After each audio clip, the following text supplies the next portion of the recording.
Good morning. Sudeep, are you the same Sudeep who is attending GS or it is your brother? Sandeep Sandeep ही नाम भाई का आपके ना? वो जीएस में है और आप ऑप्शनल में हो, राइट? ओके, ओके, ठीक है. So let us start with the topic.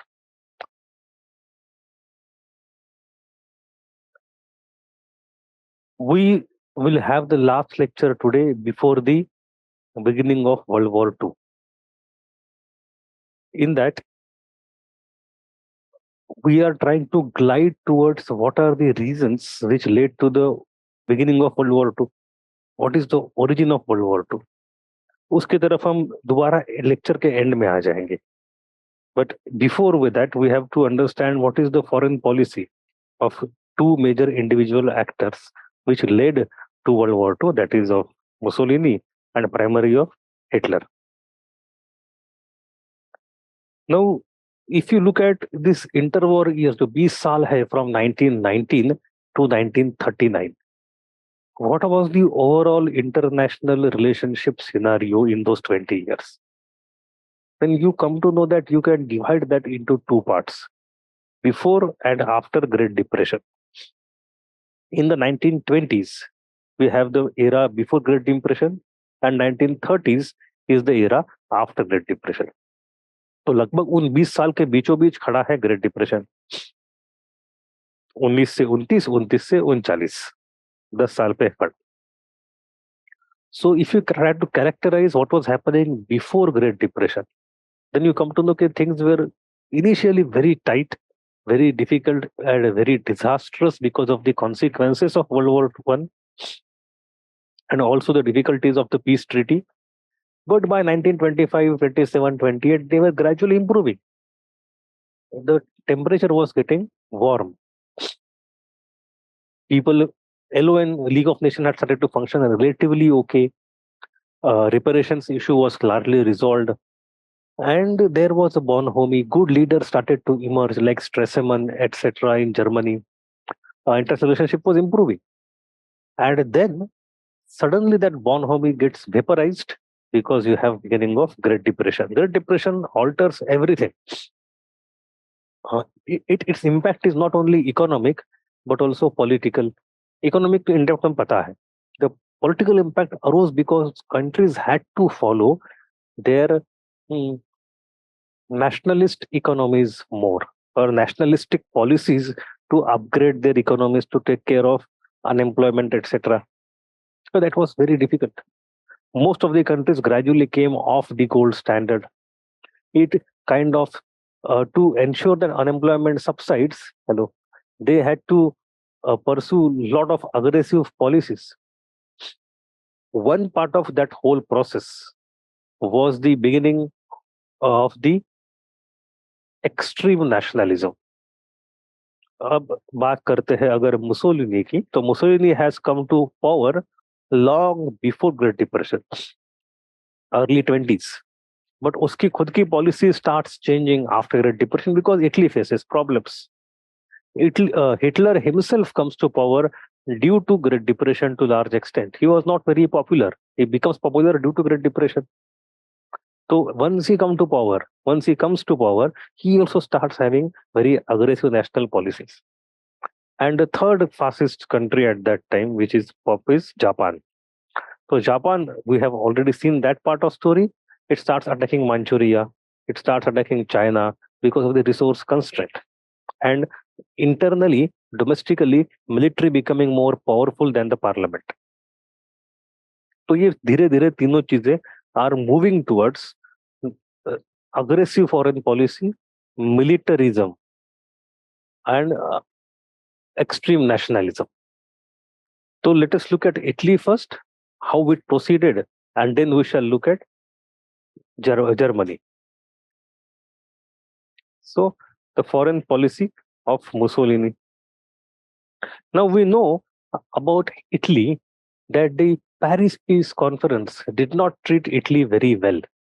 We have seen the story of Orlando going to Paris Peace and then coming away in the midst of the meeting because he was very angry that Italy, despite losing 6.5 lakh people and despite having promised under Treaty of London in 1915, it did not get its ambitions fulfilled. बोले हमने काहे को सब कुछ किया. So that kind of humiliation was there of Paris Peace Treaty on Italy, and Mussolini का पूरा एक express agenda था that I want to regain that lost glory. कौन सी glory भाई तुम्हारी? Then you understand that Italy में आता है Rome, and Rome was the center of Roman Empire. So Italy always thought of itself as carrying the legacy of Roman Empire. और उतनी ऊंचाई तक हमें दोबारा जाना है. गोल्डन पास्ट, एक जमाने में हम कौन थे. ये वाला जो आर्गुमेंट होता है ना, भूतकाल में देख के हम पहले बहुत अच्छे थे, it is a very slippery slope. On one side it helps to motivate you, on the other side it also takes you down in the rabbit hole.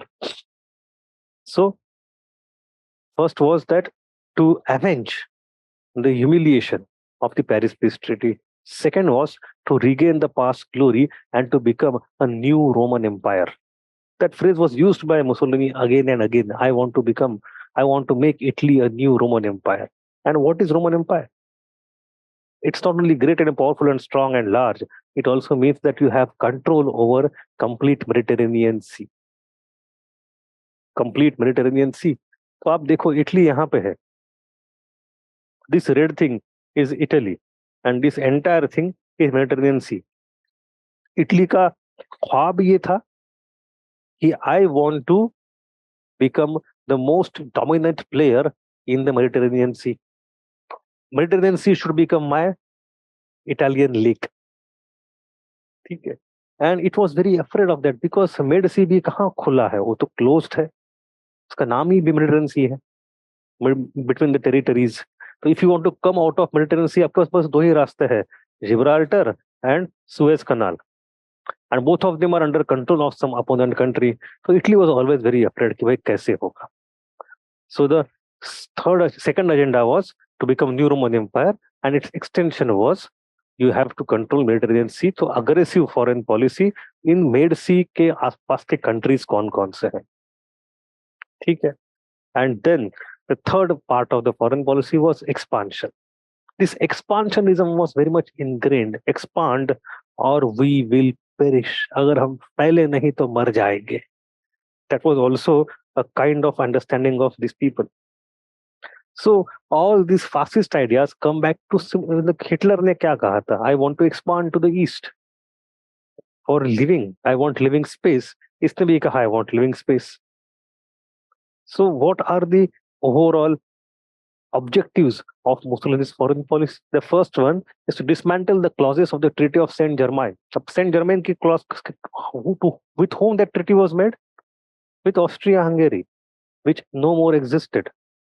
Italy had expected कि जब Austria-Hungary को आप dismember कर दोगे तो हमारे इससे कुछ आए, कुछ नहीं आया. तो उस treaty को तोड़ना was the main thing. तो जो कुछ हुआ एड्रियाटिक सी में, एड्रियाटिक सी कहाँ पे है? दिस वन इज एड्रियाटिक सी, बगल में जो इटली के राइट में है, ईस्ट में, ठीक है. तो वहां पे जो जो कंट्रीज थे, बाल्कन कंट्रीज के जो कोस्टल लाइन है, वहां पे इटली को कुछ चाहिए तो कुछ मिला नहीं, तो दिक्कतें हो रही थी. तो we want to dismantle that treaty to restore the glory of Italy in the world and make her one of the powers of the world. Simple. New Rome, you can write here, New Roman Empire. To complete the unfinished agenda of Italian unification. Now this is called as, I had discussed it, irredentism.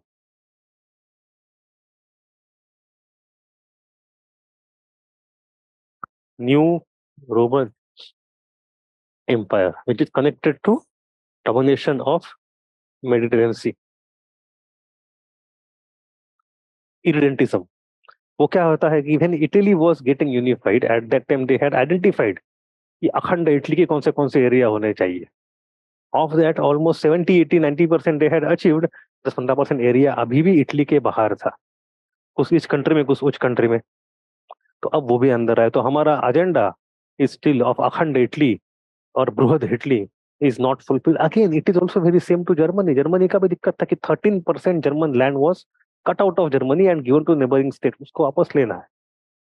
So wherever Germans are residing, वो area हमारे में वापस आए. Was also Hitler's agenda to create great Germany, greater Germany, बृहद Germany. और यहाँ पे अखंड इटली। तो ये सारी बातें सेम सेम देखो, ultra nationalist will have same point everywhere, every country will have that kind of irredentistic idea if it is on the right side. And to establish Italian empire in Africa and Medici, तो Medici तो बात हो गई यहाँ पे चाहिए. Then this part is Africa. Africa was still construed as a region which is kind of available for colonization, and Italy had done that even before Mussolini, by the way. In late 1890s, we have the Ethiopian War. जब हम पढ़ते हैं Japan defeated Russia first time in 1895, right, पहली बार किसी power ने Europeans को defeat किया. उसके एक साल बाद 1896 या 97 में, I don't recall the exact year, एक दो साल बाद ही इथियोपिया और इटली का युद्ध हुआ था. इसमें इथियोपिया ने इटली को खदेड़ दिया था. Italy was lost in the war even before there was fascist regime, even before world war one. तो इटली के मन में बड़ा आग थी, झुलस रहा था कि बदला लेना. So that kind of anger for revenge was still there in Italy's mind. So Italy not only wanted to control Mediterranean Sea and create empire in Africa, but also wanted to take the revenge of Ethiopia. So Africa की तरफ expand हो. Europe की तरफ कहाँ हो गया, बड़े बड़े वहां पे मातब्बर लोग बैठे हैं, आप यहीं पे हो. And then aggressive policy was also a characteristic of fascism. Fascism is by default coming with aggression. देखो होता क्या है समझो,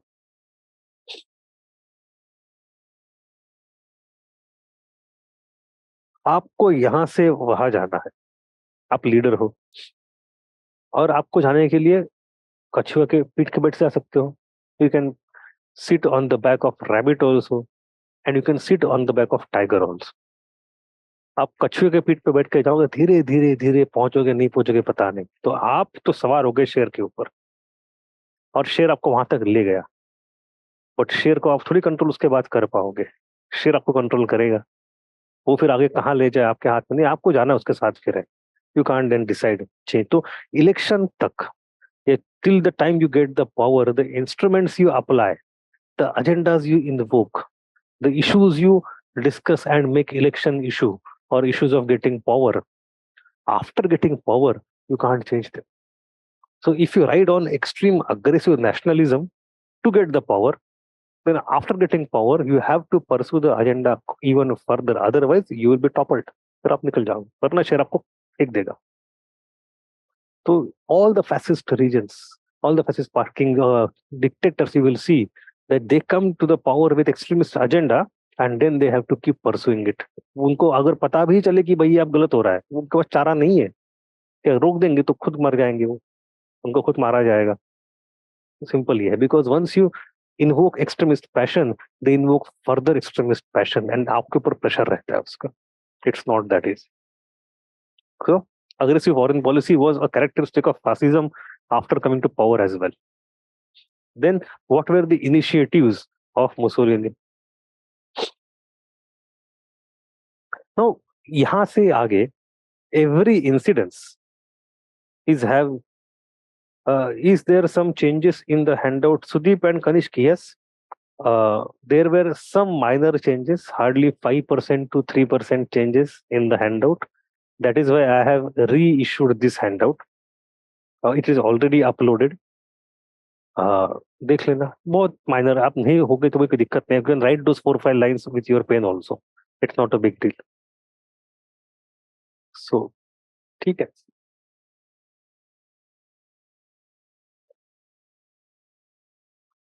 नाउ यहाँ पे with every initiative, with everything, there are stories, and I'll tell you two things. These stories depend on the teacher how deep he wants to go to just make the class enjoyable, because stories are very interesting. But the point is that you won't be able to memorize them, and the point is that you don't need to memorize them. Questions are not asked on these stories. Questions are asked on a meta theme about the reasons of World War II, etc. Or there are 3-4 major areas on which individual questions can be asked. हम उनको देखें. बाकी story आप बस सुनो, समझो, भूल जाओ. बस समझने के लिए है, रटने के लिए नहीं है. So the first issue is acquisition of Rhodes or Dodecanese. It is an island. It's an island over here. see this island over here? Island यहाँ पे है. It's very close to Turkey. It was in the ocean. एक जैसे where is Cyprus? इसके east में किसके waste में? Geography सुनो हम थोड़ा कैसे क्या करें. This is Cyprus.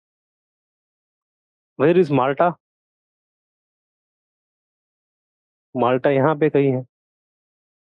तो ये हो गया आपका रोड्स आइलैंड्स. ठीक है. उसी का नाम हम मान सकते हो कि ये नाम है इंटरचेंजेबल. हम उसको रोड से बोलते थोड़ा आसान रहेगा ना. वो तो इंसान का सरनेम है. ये तो आइलैंड का नाम है. ठीक है. So Mussolini was committed to strengthen the maritime power and position of Italy. And as I said, because Italy is on sea coast, it thinks that Mediterranean Sea is the most important. And but its idea is that it's closed from two directions, from Gibraltar and from Suez Canal, जो उनके control में है नहीं, तो कम से कम अंदर का पूरा हमारे कंट्रोल में आ जाए. And for that, they start getting putting pressure on roads. So Italy put her claims on roads and uh, Dodecanese Islands in the eastern part of Med Sea. Mussolini built a naval base there. It was the first success of his foreign policy and strengthened his position in Italy. So it happens very early, very early. There is a story behind it. That island was demanded by Italy in Paris Peace Treaty, but it was not given to it in the Treaty of Sevres. Treaty of Sevres जो कौन सा था? With Ottoman Empire. Later on, the war happened. Kemal Pasha came, and then Greeks invaded Ottoman area, and Kemal Pasha led Ottoman side in the war, and then had a victory. And then they signed the treaty again, Treaty of Lausanne. Then after that, it was the claims of Italy that were accepted as per Treaty of Lausanne कि हम आपको roads they दें. और उसके बाद Mussolini ने क्या किया? At that time, Mussolini went and built a naval base. So overseas navy भी हमारी है यहाँ पे. We can from there easily control Suez Canal की entry. So it was the first experience. अब ये देखो माहौल कौन सा है? This माहौल in the immediate aftermath of World War I is the माहौल of disarmament. And in the mahal of disarmament, he is creating a new naval base altogether. It's a big thing. It is going against the spirit of entire Europe at that time. But again, he is militaristic. Then possession of Fiume port after a treaty with Yugoslavia. अब ये भी उनकी बहुत पुरानी demand थी. हमें fume port, Yugoslavia उसके east में है. यूगोस्लाविया बहुत पुरानी डिमांड थी. And fume port was required by Italy for a long time, but it was given to Yugoslavia. In 1924, Mussolini could pressurize Yugoslavia so much so कि हमें fume दे दो. अंत में उसको देना पड़ा. So उसके बाद, the moment he got Fiume port, he was able to control the entire coastline of Adriatic Sea. So he has not only a control over the eastern part of Med Sea, उसके खुद के neighborhood में he has now control over Adriatic Sea. So that was his thing. Then he brought Albania under protectorate by the Treaty of Tirana. So Albania was a new country created just 10-15 साल पहले, because in the Slav nationalism era, it is the Austria-Hungary which wanted to block the access of Serbia to sea. So Albania बना के रखा था छोटा देश. By this time, it was like established country. It even became a member of League of Nations. So what did Mussolini try to do? He tried to pressurize Albania. कैसे? उसको पैसे देके. The political party, the government, the bureaucrats and the नेता बीता सबको पैसे दे दे के, contract दे के उसने पूरा अपने वश में कर लिया. बहुत पैसे, उसने पूरे पैसे वहां पे पैसे फेंक दिए. Albania started to come under influence of Italy. Yugoslavia did not like it because Yugoslavia के नीचे अल्बानिया था. तो उस समय there was some clash. It was the second point of difference between Italy and Yugoslavia, but ultimately Mussolini was able to prevail, and he took an advantage of internal crisis in Albania. Albania के अंदर कुछ बगावत हुई थी, and the government required some help. तो Mussolini का कहा I will help only when you accept my treaty, these are my 1 2 3 4 conditions, and that treaty is called treaty of Tirana, in which Albania almost indirectly signed it sovereignty of to Italy, आप हमारे protected बन गए। तो ये कोई कहानी है, you don't need to know this story as such, but Albania also came. So Albania आने के बाद again on the side of Greece, Italy is getting more powerful, and then you have he invaded the Corfu region of Greece. Although he had to evacuate this region, he got 5 crore lira as compensation. Lira मतलब currency है वहां की. So Corfu Island, Corfu region, is called the Corfu incidents. It became notorious. So Mussolini had done those 3 4 things already. So he was on stride. He was on streak. I will do all these things. But this issue became very debatable. In the earlier issues, the debate could not come forward because there was a disagreement between Germany and France about how to approach Italian issue. So वहां पे ज्यादा हुआ नहीं. But in case of this issue went to League of Nations. And League of Nations का हमने जब पढ़ा था, success of League of Nations में हमने देखा था. This issue is one of the successes of League of Nations. This Corfu Island issue was resolved peacefully, amicably, in which Italy had to come back, withdraw. और उसका नुकसान नहीं हुआ because as compensation from Greece, he got 5 crore lira. It was a huge amount. ठीक है. So these are the aggressive steps taken by Italy. In the whole process, what we have to understand that short-lived Italy-French friendship. शुरू में we have seen that France was tricked into supporting Italy for Italian unification. But then there was a rivalry between the two afterwards for decades, especially after the rise of Mussolini. France, Italy were estranged.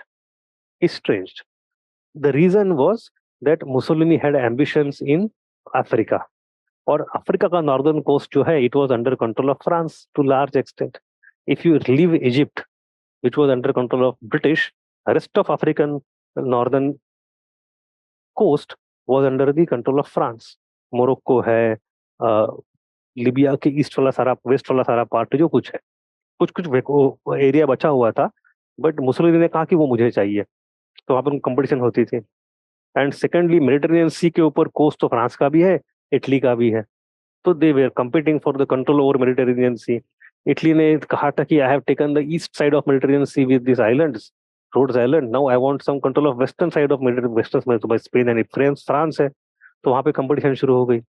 So you have many issues because of which France and Italy had become rivals actually in the early 20s.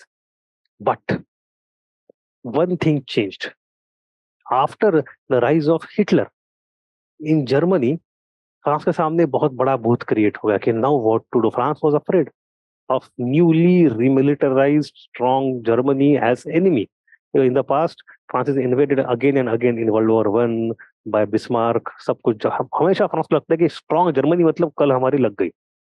We have to stop that. In the Paris Peace Treaty, France tried to do that by imposing harsh conditions on Germany. अब भी वही हो रहा है. Now Hitler has come to power in 1933 with proclaimed idea of becoming more strong and militarized power. So France became afraid नहीं कहूंगा, but concerned. And in that concern, they thought कि चलो मुसोलिनी को दोस्त बना देते. इस समय मुसोलिनी हिटलर दोस्त नहीं है. हम आज प्रिज्यूम करते हैं because they went into war together. Both of them were fascists. They must be friends. They were not friends. Originally, rather, they were the opponents of each other. So much so कि हम बाद में देखेंगे Hitler had invaded and annexed Austria.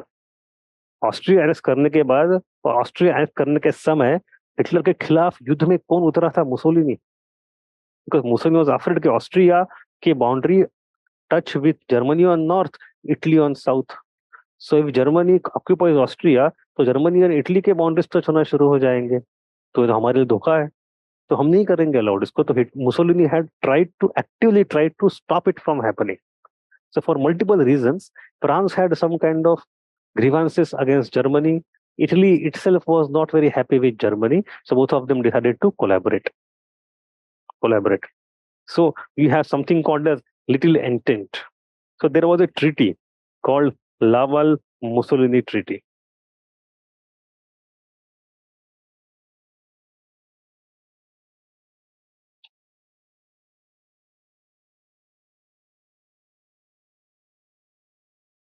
as per which in 1935.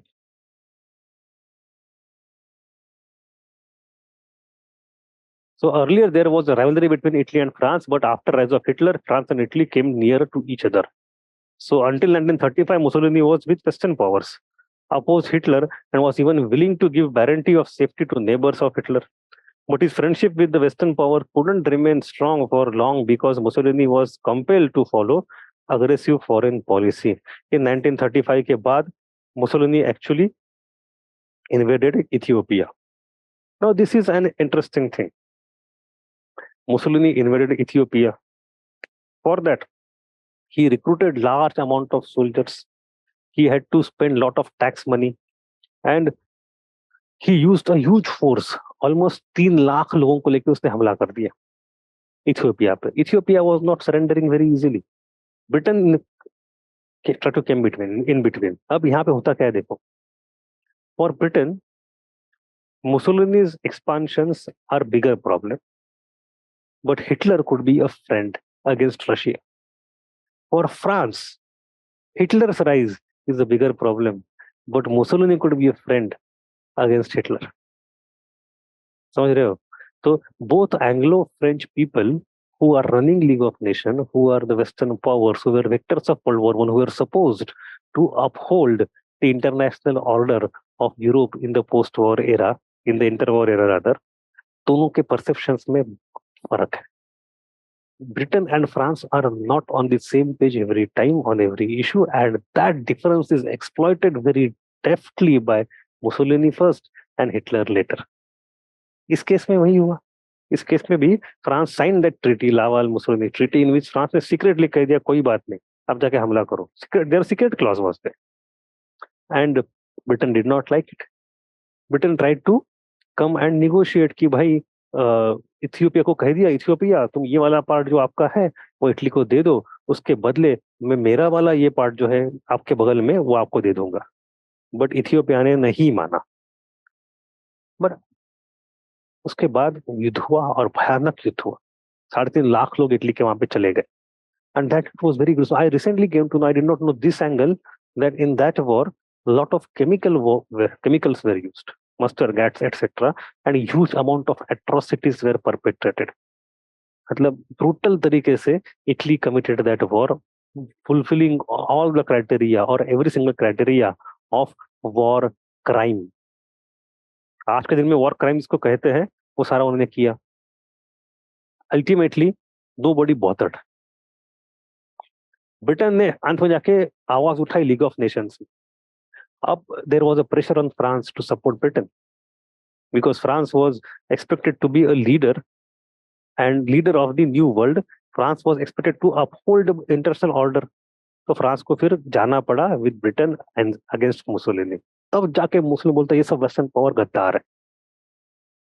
So now Ethiopian invasion of Mussolini becomes a reason because of which a दरार has come between Mussolini and Western democracies. उस दरार को भरने के लिए कौन आता है?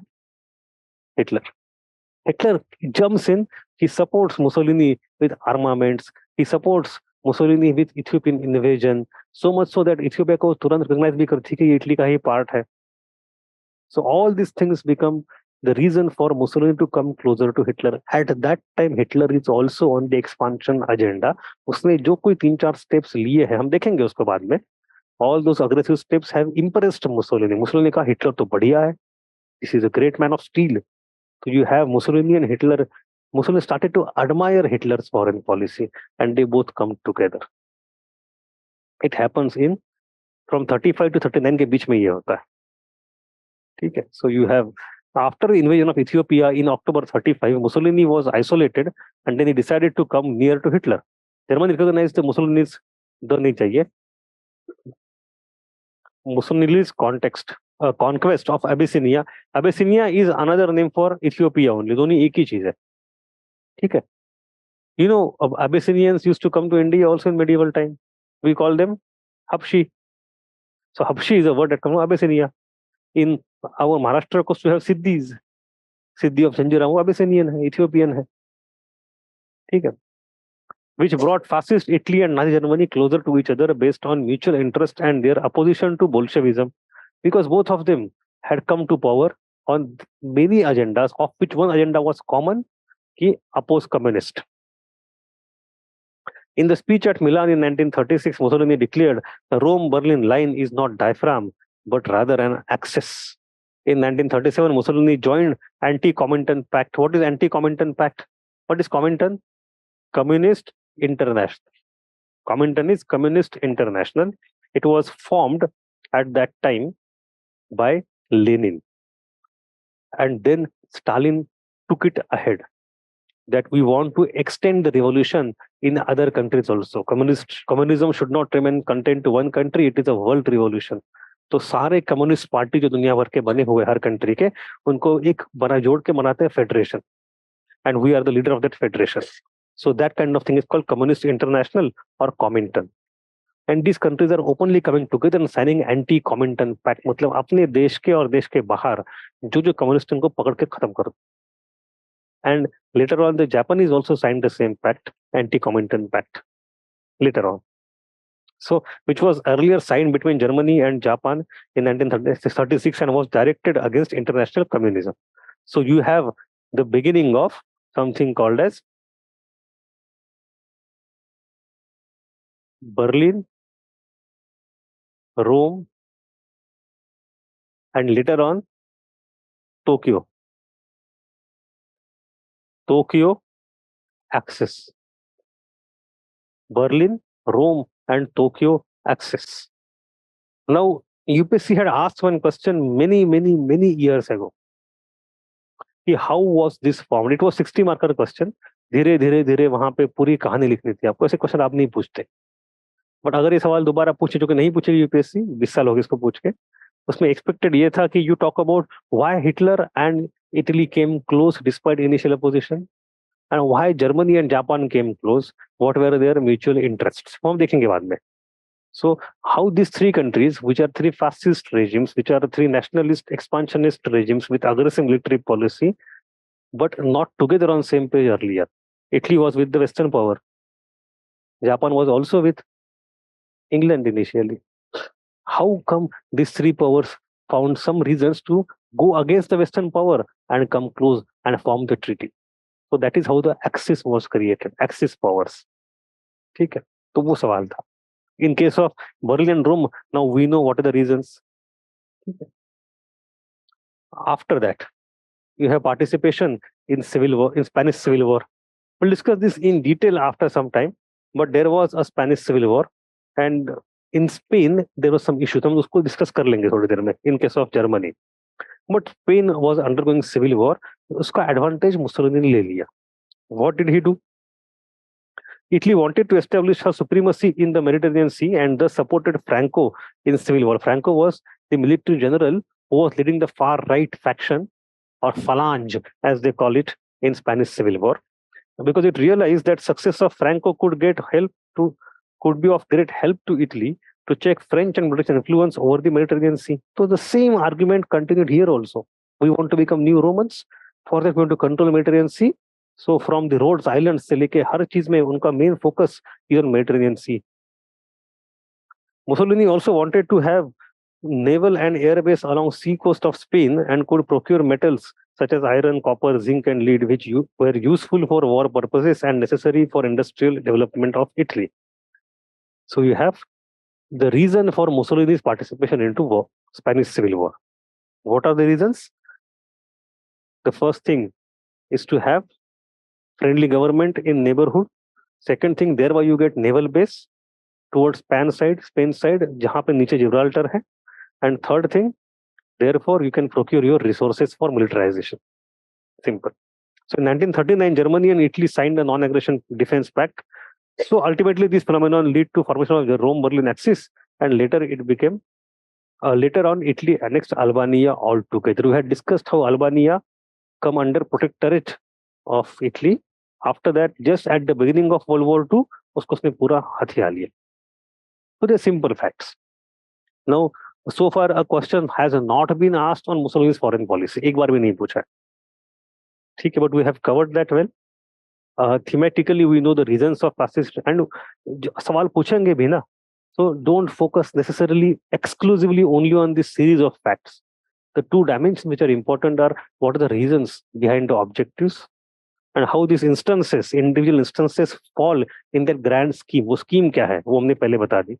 That is where you should focus on firstly. And secondly, how was their about turn of Mussolini from pro France to pro Hitler? उसको साइड क्यों चेंज करनी पड़ी? It was a kind of diplomatic revolution of that time. जैसे आप ये सोचो, India और America दोस्त है, कल ऐसे अचानक से हो जाए इंडिया चाइना दोस्त बन जाए, तो वो जो होगा ना, that is that diplomatic revolve, उतना कॉन्सिक्वेंशियल चीज है वो. ठीक है. So this are there two major themes on this part. Any doubt online?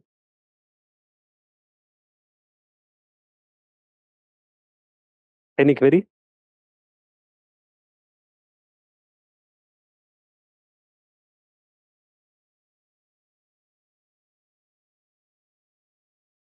No query, no doubt. Okay,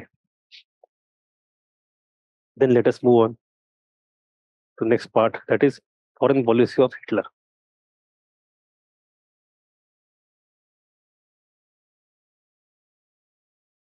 वो तो वर्ल्ड वॉर की वजह से.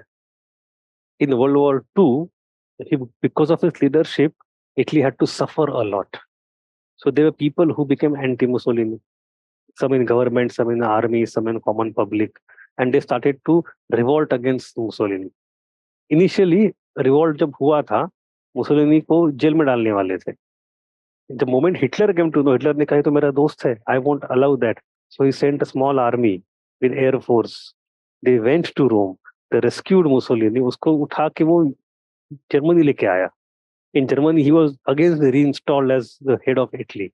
He was sent back. तो एक बार वो डूब गया ही था, हिटलर ने बचाया. सेकंड टाइम हिटलर था नहीं बचाने के लिए. तो second time there was he was killed proper in Milan के जंगल में. उसकी बॉडी को, उसकी वाइफ को उल्टा टांग दिया नंगा. तो चलो, अलग बात है. तो दो don't go into those stories. The stories are graphic and interesting, but you will not get chance to write them in answers. ठीक है. There is a book by in Marathi Rajhans Prakashan called Nazi Bhasmasprata Udayast by Viggo Kanitkar. It was nothing but a kind of heavily translated version of William Schirer's book of History of Third Reich, The Decline and Fall of Third Reich. तो वहां पे मैंने ये कहानियां पढ़ी थी बचपन. Anyway, come back. The foreign policy of Hitler. You know this movie? Have you seen this movie, The Great Dictator? You should watch. It's a movie by Charlie Chaplin. In that there is a 5 minute scene, a very famous scene. Charlie Chaplin ki mooch is looking like Hitler ki mooch. In that very famous scene, Charlie Chaplin acting as Hitler is shown as giving a speech, and that speech is gibberish. कुछ नहीं है उसमें. But उसका जो पूरा आवेश है, उसका जो पूरा तरीका है बात करने का हिटलर का, how much aggressive he was and how that aggression used to translate into the mass frenzy, वो दिखाया बहुत बढ़िया. And secondly, there was another scene, जो सीन यहाँ पे डिपिक्ट किया हुआ है, how madman Hitler was. It's a very symbolic and great scene. That Hitler, because of foreign policy, is playing with the entire world. I should show you that scene for a moment. मुझे देख के बहुत साल हो गए. Where is it?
Volume नहीं है, कोई बात नहीं.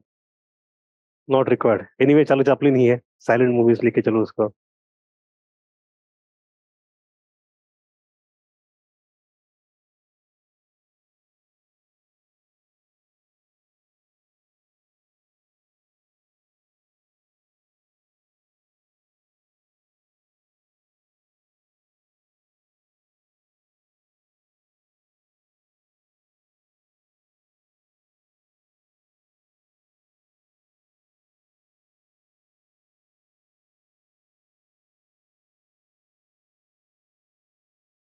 There is actually only music in the background.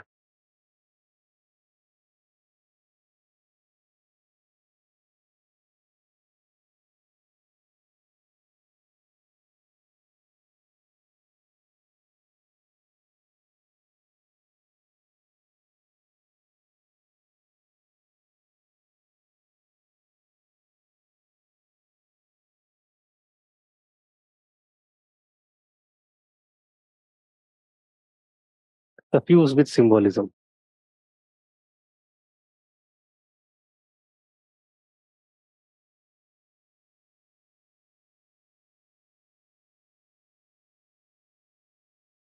His megalomania of controlling the earth.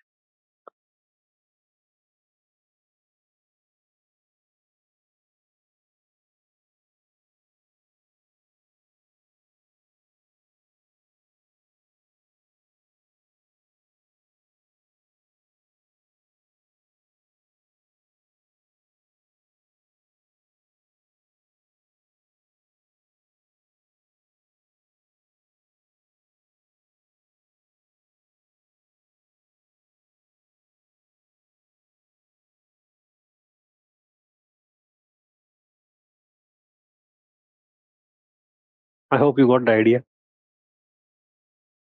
You should see this movie sometimes. Fantastic movie.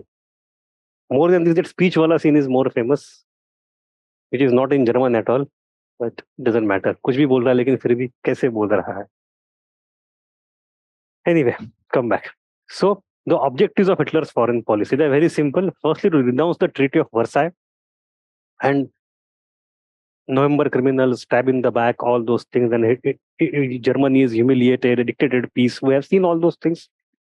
That was the entire plank of Hitler's propaganda, to organize and bring together all the German race under the Third Reich. Now, this is an important part. This is the idea of Greater Germany.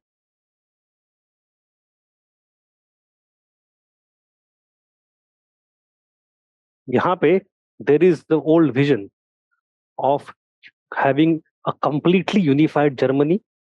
So it goes very similar to what Mussolini was trying to do in case of Italy with irredentism, Akhanda Italy.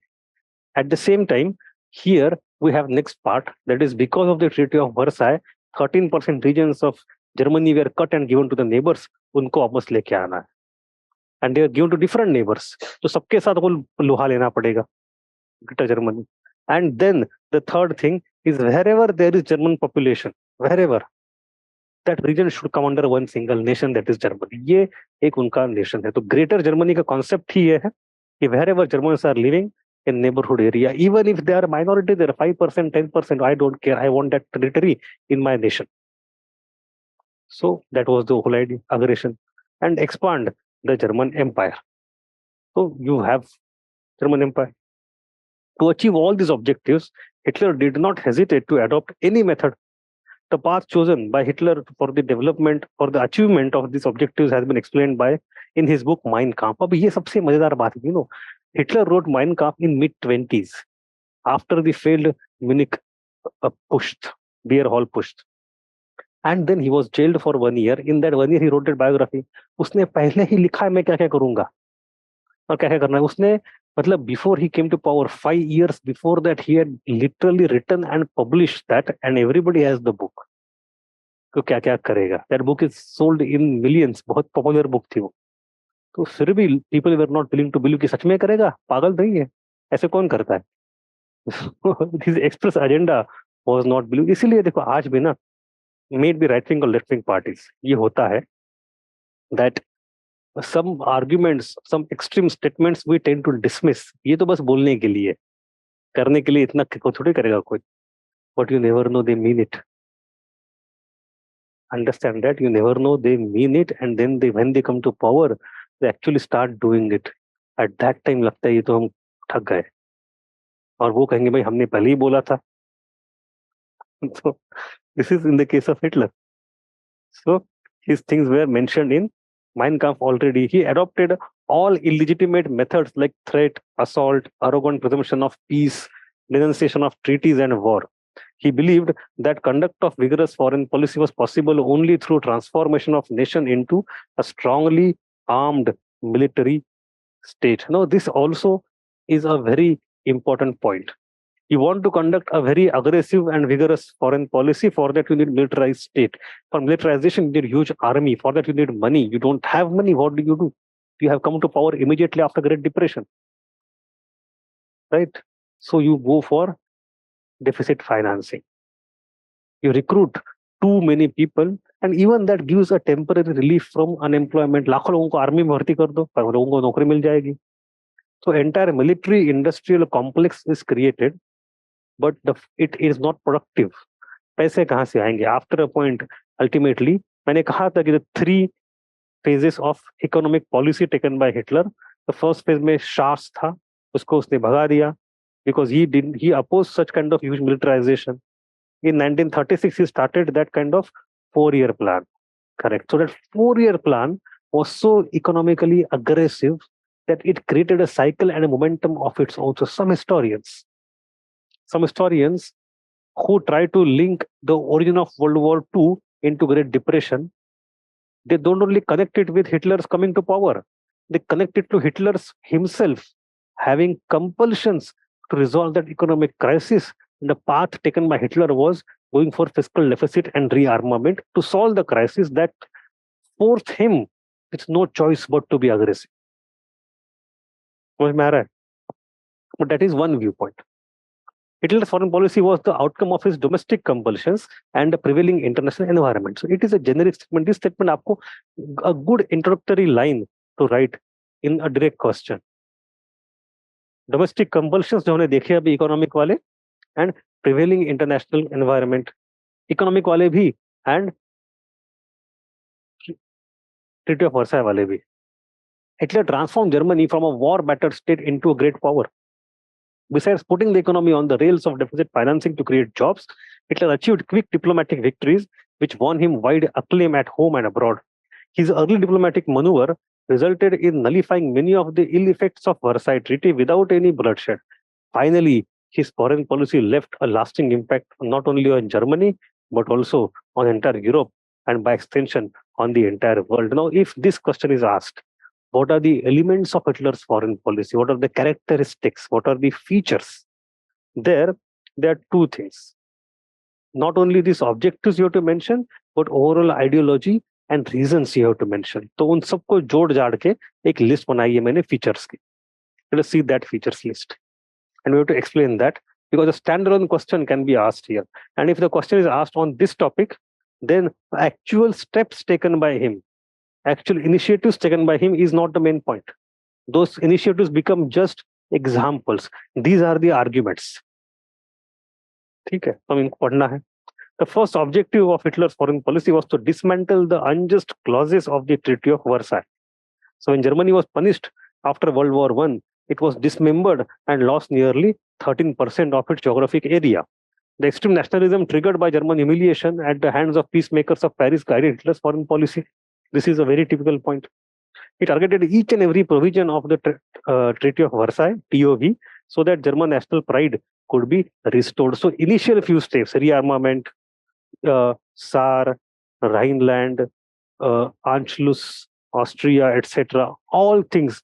आप देखो पूरी की पूरी उसकी book of action जो है, everything is tacked to destroy Treaty of Versailles.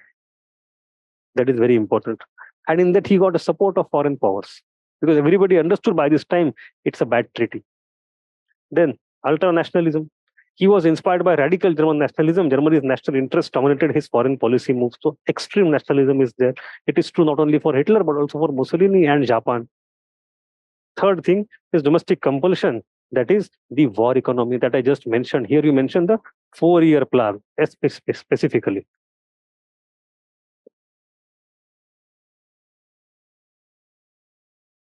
His economic strategy of producing war goods transformed Germany into a great military power, and his military strength also shaped Hitler's foreign policy, not only shaped, rather directed.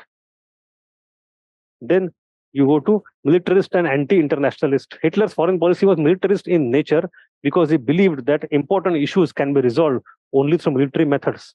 So he did not believe in diplomacy as such. He used diplomacy a lot to ensure that his militarist initiatives become successful.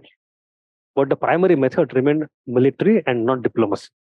Hitler was anti-internationalist. And this is also an important part for you to understand. देखो कोई भी right wing extreme ideology होती है ना, it can never be truly internationalist, because right wing is about your local interest, right wing is about your national interest in a realistic term. So you are aggressive, you are naked in ambition, at the same time you by definition don't want to compromise on such things, you want to put your interest first over and above everybody else's interest. तो आप इतने अच्छे से internationalist बन नहीं सकते.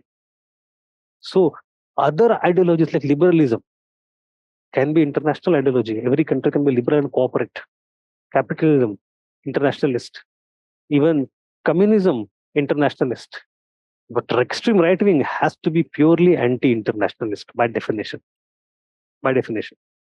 So they come and collaborate internationally is a different thing. But inherently, they are anti-internationalist.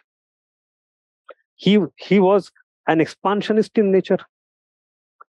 Believed that territorial expansion is necessary sign of life. Now, यहाँ पे ना, I need to explain a few things.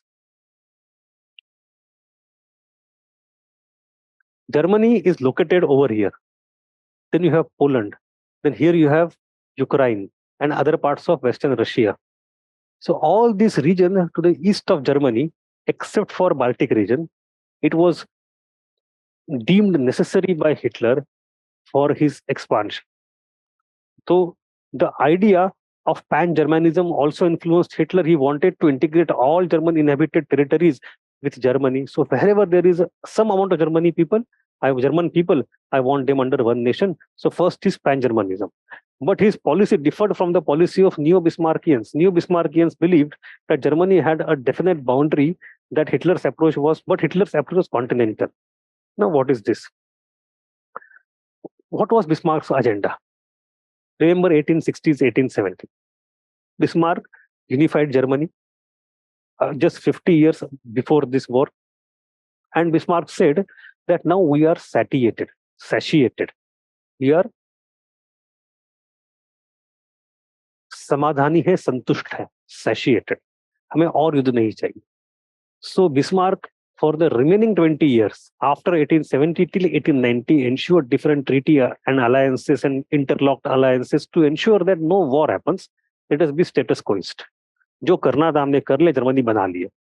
So Bismarckian ideology is about Germany has a definite boundary. इतना जाना, इसके आगे नहीं जाना है, हमें नहीं चाहिए. We want to reach our scientific boundary. We want to reach our perceived scientific boundary. This is our territory. This is not our territory beyond that. But Hitler was not. So in Hitler's era, aggressive foreign policy pursue करने वाले दो गुट थे. There are two types of people. One type of people said, let us just undo Treaty of Versailles and regain that 13% that is given to other countries, then stop there. उसके आगे मत जाओ, उसके आगे हमारा लैंड है ही नहीं, why to go? So those are called Neo-Bismarckians. But Hitler was not Neo-Bismarckian. Hitler said, we have to go beyond those 13%. We have to expand much further. Okay? Is this point clear? So his approach was continental. And what is that continental approach? So there is a specific term for that. Hitler gave emphasis to the policy of Lebensraum, the expansion in east up to the Ural mountain to obtain living space for next 1000 years. So Hitler हमेशा ना 1000 साल की बात करता था. For those 1000 years, what will survive? So the Third Reich. मतलब क्या? तीसरा साम्राज्य. What is the first Reich? The Holy Roman Empire from 8th century to 15th century. What is the second Reich? About the Frederick the Great. उसने बनाया second साम्राज्य, second German साम्राज्य, फिर वो खत्म हो गया। अब मैंने बनाया है थर्ड राइश और third Raika, however you want to pronounce. So Hitler's perceived notion was that मैंने ये थर्ड राइक बनाया है, it will live for 1000 years. For that 1000 years we need a new land, and that land will come from Eastern Europe. उसको लेके आना है. So what was that idea? That idea of Lebensraum. What is Lebensraum? Living space. For whom? For Germans. Why do they need space? Because they need resources. So for the future expanding German population, they need new habitat and new resources. There is a resource scarcity in present Germany. अगर कल आबादी बढ़ेगी Germans की, तो खाना कहाँ से आएगा? The first solution is to demand reduce करो. एक तो आबादी बढ़ाओ ही मत. Hitler has considered these various options in Mein Kampf one by one. He's considered 4 options. The first thing is that either control the birth control, or emigrate to other regions. Hitler ने कहा ये तो गलत बात है, ये थोड़ी, इसका मतलब then there is no Germany. So we don't go with that. The second option is to increase the food production. Green revolution. But at that time he saw कि कितना करोगे, हमें आबादी उससे और ज्यादा बढ़ानी है. There is limit to green revolution also. Then you have to, third option, buy more food. For buying more food, you need to go into international market. But Hitler was anti-internationalist, and to go into international market, you need to spend money. For that, you need to have exports first. तो export oriented economy create करके पैसा कमा के खाना खरीदो, ताकि हम अपने लोग खाना दे पाइए. तो बहुत लंबा रास्ता, हम नहीं मानते. बेहतर है जमीन हथिया लो, बात खत्म. So the fourth option that Hitler considered is expansion. For him, it was most rational. But क्या वो जगह खाली पड़ी है? ना, जगह तो खाली नहीं पड़ी है. तो वहां पे कौन रहता है? Slav. So Germanic people with Germanic race, and Slav people with Slav race. So you want to occupy the area of Slav, oust them, capture the territory, Ural Mountain and Ukraine ke lambi lambi khete, and you have to claim as your own. So that came with racist agenda also. That we are Germans, we are the Aryans who are superior, and Slavs are inferior. So racial supremacy was also ingrained in not only fascism but Hitler's foreign policy. एक बड़ा famous line चलता था उस समय अखबारों में, pamphlets में, ट्यूटन्स versus Slav. हम ट्यूटन, आप स्लाव, कौन बढ़िया देखा जाए. अरे, it is not interracial competition here going on, but that was his chashma all the time. So Hitler, his foreign policy was guided by racial ideology. Hitler's expansionist goals were driven by racial vision of establishing a greater Germanic Reich and achieving Lebensraum, living space for the Aryan race, which necessitated the conquest and subjugation of other nations and peoples. There was an element of system in Hitler's foreign policy.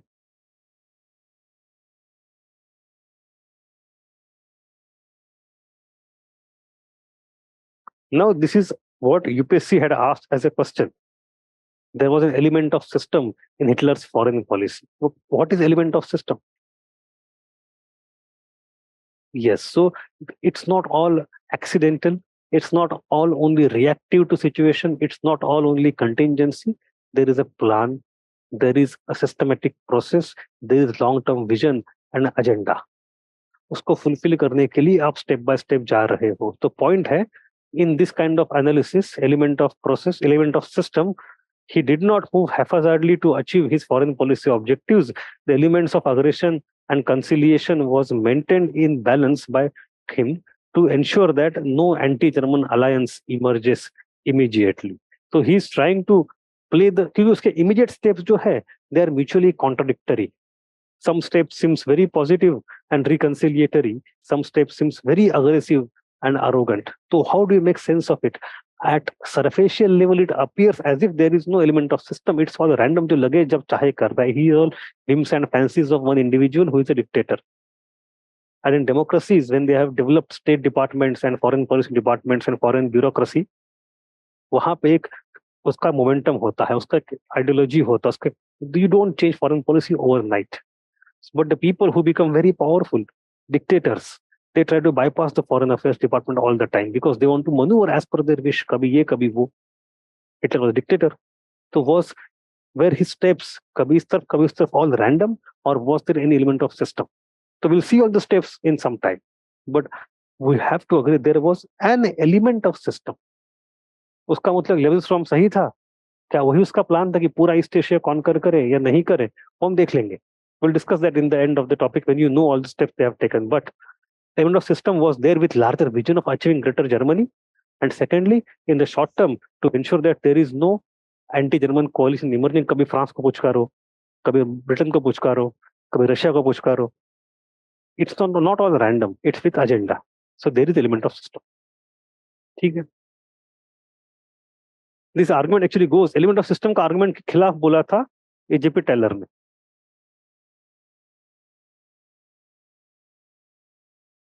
But I'll discuss that later.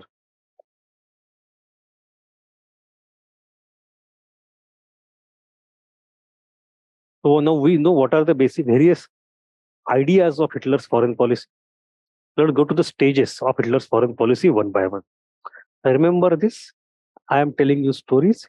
You are not supposed to memorize these stages one by one, and especially not the stories behind. आप इसको याद रख नहीं पाओगे. और एक छोटी list बना लो, एक छोटी लिस्ट बना लो हर स्टेज की यहाँ से आगे, just as a thought trigger. चलो हम यहीं बना लेते हैं, साथ साथ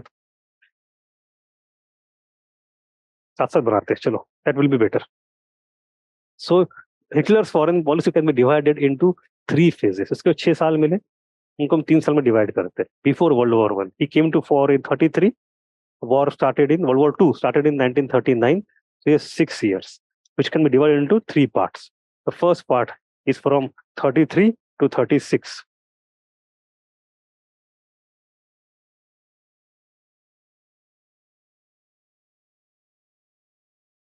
In this stage, he consistently broke the clauses of the Treaty of Versailles, but simultaneously tried to convince the Allied powers that he was not opposed to the European order. Now, it is an important thing to understand that he is going very cautiously. On one side, he is going for aggressive foreign policy. On the other side, he's masking his aggression with some kind of reconciliation on some issues with great powers of the day. So he did not want to alienate all the powers suddenly. He did not want all of them to come together against Germany suddenly. So there is an element of system in this. So in this, he took 2 postures. One is a belligerent posture, other is conciliatory approach. तो एक तरफ आप aggressive जा रहे हो, एक तरफ आप conciliate भी कर रहे हो, ताकि you ultimately end up confusing the opponent. British people would keep thinking कि भाई ये क्या चाहता है. And those people who are inside Britain, inside France, who are hopeful towards having friendship with Hitler, they would have to say कि भाई देखो वो तो दोस्ती का हाथ आगे बढ़ा रहा. So it is a tactic to confuse your opponent with your intentions.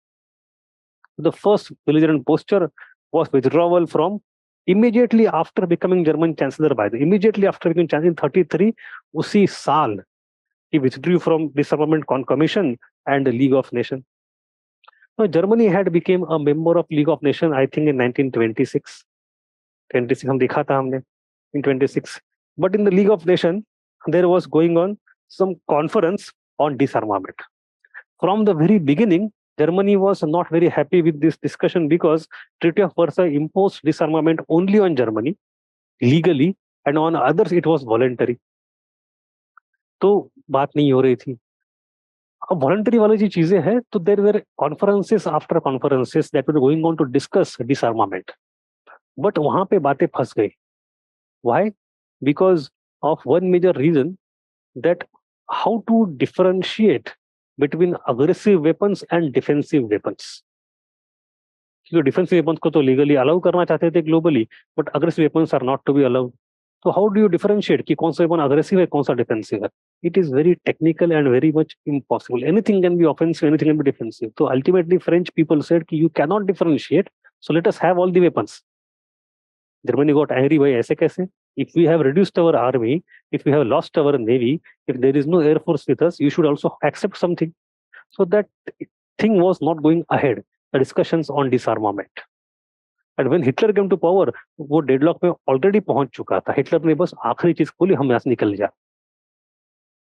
ठीक है. So second thing that Hitler brought in the debate at that time कि we want to start rearmament. आपने सब कुछ किया, हमने कुछ नहीं किया, बट हम अब चाहते हैं कि हमारी भी आर्मी हो which is longer and larger. हमें दो हमारी नेवी क्रिएट करनी है. So please allow us. The conference did not allow Hitler to do that. Hitler ने कहा मैं तो करके रहूंगा. कॉन्फ्रेंस गई तेल लगाने. So ultimately Hitler withdrew from League of Nations the very year he came to power. He became the chancellor. And what was the reason? The reason was therefore to start rearmament. Now, I find this extremely ironic. Extremely ironic. Acha, why is Finland outside pan-Germanism? So they let us not go to Finland. Finland is a very complicated case with Russia and Germany both. And are Slavs lingual or religious community? They are all Christians, but languages can be different. Kanishk, they are primarily racial community. एक race. अब race नाम की category scientifically we have discontinued the use of the term race. We don't agree with racism as anything scientific category of people. But जैसे Indians कौन है फिर? कौन से race से आते हैं? We have no single race here. Caucasian, Mongoloid, इनको race biologically बोलते थे. तो हिटलर ने कहा हम Aryan is Aryan race and Slav are Slavic people. But वो हम जो टर्म्स इतना यूज नहीं करते. It's ethnicity. Ethnicity may have common language, may not have common language, may have one religion, may not have one religion, doesn't matter. They are one race. Race is a different category altogether. ठीक है, come back. So I find this thing very ironic that the Treaty of Versailles का सबसे सामने बड़ा agenda जो था, World War I was fought as a war to end all wars. Treaty of Versailles and Paris peace was with the express agenda कि अब ये दोबारा नहीं होने देंगे. And they were very much intent on getting disarmament done. Reduce the aggressive militarization and arms race, which was one of the factors, one of the causes of World War I itself. Right?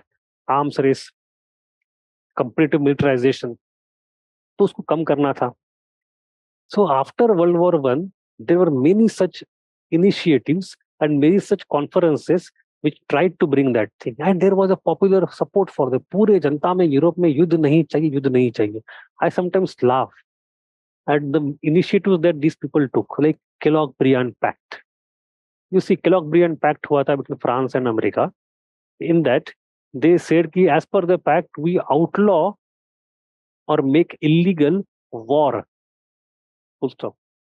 युद्ध को हम illegal ठहरा. युद्ध तो अपने आप में illegal होता है. ठीक है. But people thought that such kind of moral sanctions, legal sanctions will stop aggression and war. There were many treaties, no aggression pact. आज से लेके अगले 10 साल तक हम युद्ध नहीं करेंगे. ये क्या बात हुई है? युद्ध करना ही नहीं है. एंड डिसआर्मामेंट लेवल पे भी Washington conference, Treaty of London Conference first, London Conference second, without inside League of Nations, outside League of, multiple meetings are taking place, continuous debates and discussion how to get disarmament, how to get disarmament. So there were popular and government both efforts to go towards peace and as a method of that focus on disarmament. And उसका सबसे एक major focus जो था, एक major ये था, वो था ट्रीटी ऑफ वर्साय कि नहीं युद्ध होने देंगे, हथियार ही नहीं चाहिए. And in case of Germany, in case of Mussolini, etc., such treaties themselves become the cause of full rearmament. That is the irony. In 1920s, the discussion is how to go towards disarmament. The moment 1930s arrive, the debate becomes exactly opposite. How to control rearmament. समझ में आ रहा है? Hitler started rearmament. अब उसने क्या दिया था? In Treaty of Versailles, there was a control limit on the size of army that Germany can have 1 lakh. तो उसने कहा नहीं मानेंगे, हम 10-20 लाख कर देंगे. Because that is what he did to ensure that there is no unemployment also. The second thing was that he introduced conscription. You know what is conscription? Compulsory military service. It was invented by France in the revolutionary era. We discussed that at the time of total war. France में ही ये शुरुआत हुई थी conscription की. Civilian people can be conscripted to become army people. So national war concept वहां से आती है. Anyway, and there is third thing that happened there, that's about navy तो थी नहीं उनके पास, air force. After First World War, Germany was disbarred from having air force. You cannot have air force. You can have civilian aircraft. Okay, civilian air force चलेगी आपको travel के लिए, transport cargo के लिए, बट नो मिलिट्री. लेकिन since the time before Hitler, since the time of Weimar Republic only, Germany को ये बहुत खल रहा था. तो उन्होंने अपने सिविलियन एयरक्राफ्ट पे नाम पे पायलट्स को ट्रेन करना हो, प्रैक्टिस करवाना हो, हैंगर्स बनाने हो, लैंडिंग के लिए इंफ्रा क्रिएट करना हो, जो कुछ कर करके they covertly started to create air force. And when it was difficult to train pilots beyond a point in the civilian structure, they secretly sent them to USSR. They had a secret treaty. Weimar Republic itself. USSR हमारे future pilots को train करेगा. So when Hitler came to power, he just did not do much. He revealed to the world कि हमारे पास secret air force है. And that air force was called Luftwaffe. Luftwaffe. So rearmament at military, at army level, and at air force level. Then there is next step that came in 1933 itself, and that is Nazification of Danzig. I think I have not mentioned that. Here you can add one step over here.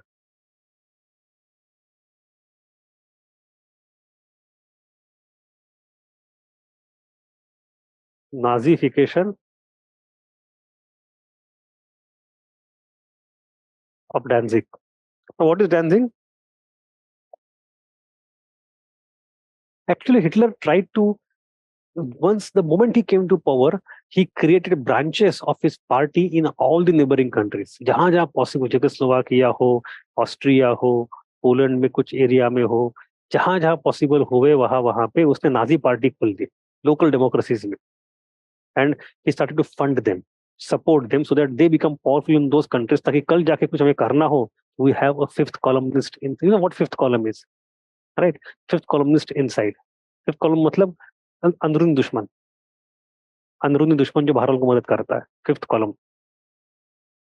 तो fifth columnist. So Danzig was a corridor, Poland को दिया गया था वहां पे. तो ही started to नाजीफाई डैंजिंग, मतलब वहां की पार्टी नाजी पार्टी बना दी, फंड किया, इलेक्शन जीतो, वहां पे ब्यूरोक्रेसी में यूपीएससी क्लियर का एग्जाम पे चले जाओ, वहां के एमपी एमएलए आप बन जाओ, वहां के कलेक्टर आप बन जाओ, ताकि जब समय आए तो you have already hollowed the country out and taken the control of its military and civilian apparatus.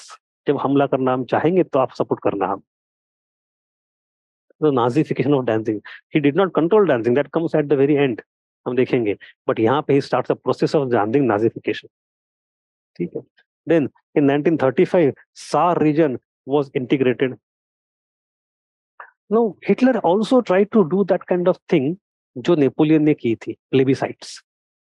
Not only Saar, even when he came out of League of Nations and revoked the participation of Germany in disarmament conference, उस समय भी उसने he conducted plebiscite, and overwhelming majority of people, more than 95% people said Germany can withdraw from League of Nations, no problem. Here, Saar region क्या है?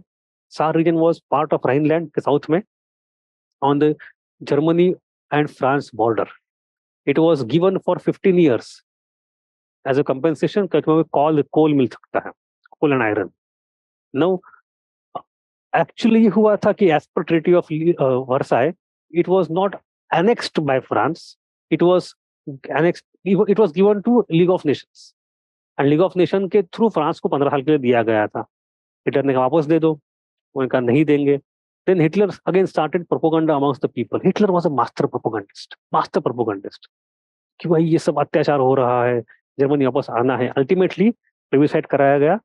Plebiscite was opposed by France initially, but it was done, and people then voted on Hitler's side. People said कि हमें दोबारा बनना है Germany का part, so it was reintegrated in 1935. So step by step, he is undoing Treaty of Versailles, dismantling the elements of Treaty of Versailles.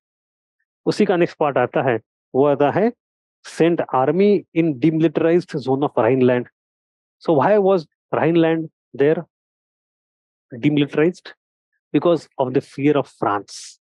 France was afraid that a strong Germany becomes a Germany which invades us very quickly, तो if there is a buffer zone in between which is demilitarised, तो हमें थोड़ा सा सहूलियत होगी. तो between France and Germany, Rhineland was demilitarized. It was a neutral zone. It was still a part of Germany, no doubt. But Germany was not allowed to keep army there. ताकि जब वो फ्रांस पे हमला करना चाहेंगे, उनको पूरा reason का ऑक्यूपाई करके आना पड़ेगा. It will take a few days. तो France would have advance notice. It will start preparing its defences. Simple idea. But Hitler was very cautious here also. This first phase is complete. Hitler is not that bold. He is going with every measured step. Hitler was afraid कि अगर Rhineland को उसने occupy कर लिया, militarise कर लिया, western powers will get angry and they retaliate. Hitler wanted to avoid that possibility of retaliation by Germany and France, but he did not know how they would respond. तो उसने क्या किया था पता है? The main military army head, general जो था, वो leading that mission. उस जनरल को उसने कहा हिटलर ने, ये लिफाफा है, envelope. It's a closed envelope, don't open. You go and lead the mission and remilitarize Rhineland. If at any moment, if at all at any moment there is opposition from France, अगर उनकी सेना आती है, then what is my direction? तब मुझे phone मत करते बैठना. I am already giving you the command what to do in such crisis in this envelope, but you are not supposed to open it till the time you face any crisis. तब तक आप जाके occupy कर लो. तो the German leader, German general went there, he occupied and he did not face any problem from France. Britain भी कुछ नहीं बोला. तो उसने लिफाफा खोला नहीं. बट लिफाफा में क्या लिखा था पता है? कम बैक क्विकली, भाग के वापस आ जाओ. बट वो नौबत ही नहीं आई. So anyway, so the point is you have militarisation. अब ये करने के लिए ना, Hitler is a master propagandist, he is also great diplomat in this sense. उसने एक मौका चुना. There was a kind of pact between France and Russia at that time, a non-aggression pact, French-Russian non-aggression pact. तो Germany got a point to discuss at global level कि भाई देखो, एक तरफ फ्रांस, एक तरफ Russia, both of them are signing treaty. That treaty is anti Germany. So they are want us to have war on both the fronts in future, ताकि हम फंस जाए. मतलब ये अग्रेसिव ट्रीटी है. It is not non aggression treaty, it's an aggressive treaty with France and Russia. अब हमारे पास कोई चारा नहीं बचा, हमें कुछ तो करना पड़ेगा. हम राइनलैंड को दोबारा मिलिटराइज करेंगे. So that kind of agenda, that kind of propaganda was done by Hitler at global level, and many people found that very rational, including Britain. Including Britain. Britain, therefore, at that time, did not say anything. कि भाई Germany कर रही, सही कर रही है. मतलब इनका previous prime minister had spent months and months to negotiate the treaty. The next prime minister is just saying, हाँ आप सही हो, तोड़ दो, तोड़ दो, तोड़ दो, तोड़ दो, चल रहा है, कुछ नहीं. So you have that thing going on. There was also in 1935 itself, 35, 36 itself, यहीं पे आप देखो, 35, 36, first attempt to annex Austria. First attempt to annex Austria. It was a failed attempt. So this point is important for you to understand because not every attempt succeeded. Hitler ne, not only Hitler but Nazi Germany wanted unification with Austria, that we know. And it was expressly debarred in Treaty of Versailles. Anschluss, as they call it, was expressly disbarred. कि treaty में ही लिखा गया था कि you can not merge with Austria. And treaty that was sign with Austria, Saint Germain, उसमें भी लिखा था you can not merge with Germany. But immediately after the treaty in 1920s, दोनों तरफ ऐसे था कि हमको एक साथ आना है, पैन जर्मनिज्म, ऑस्ट्रिया इज जर्मन, हम जर्मन, एक होने चाहिए. But after great depression and after Hitler coming to power especially, German people continue to think we want to unify with Austria, but Austrian people का मन बदल गया. Austrian public opinion went against unification. And Hitler ने क्या कहा फिर? चलो हम दोबारा वही मॉडल अपनाते हैं. He found a Nazi party की branch in Austria. They started fighting contesting elections, but they were not very popular. So through that party, उसने क्या किया? एक बगावत करी, a revolt in Austria to try and capture the capital and military headquarters and parliament, etc. ताकि उसके साथ solve हो जाए problem. But at that time Dollfuss was the main person. उसने बिल्कुल नहीं होने दिया. He was also fascist by the. Dollfuss was also fascist, but again fascists are anti-internationalist. So the fascist leader of Austria was not on the side of Hitler. तो उसने डोल्फास ने क्या किया, उसने पहले तो प्लेबिसाइड कराया टू अंडरस्टैंड कि लोग क्या चाहते, लोगों ने मना कर दिया. Then he started to suppress Nazi party. उसने नाजी पार्टी को डीलीगल इलीगल ठहरा दिया.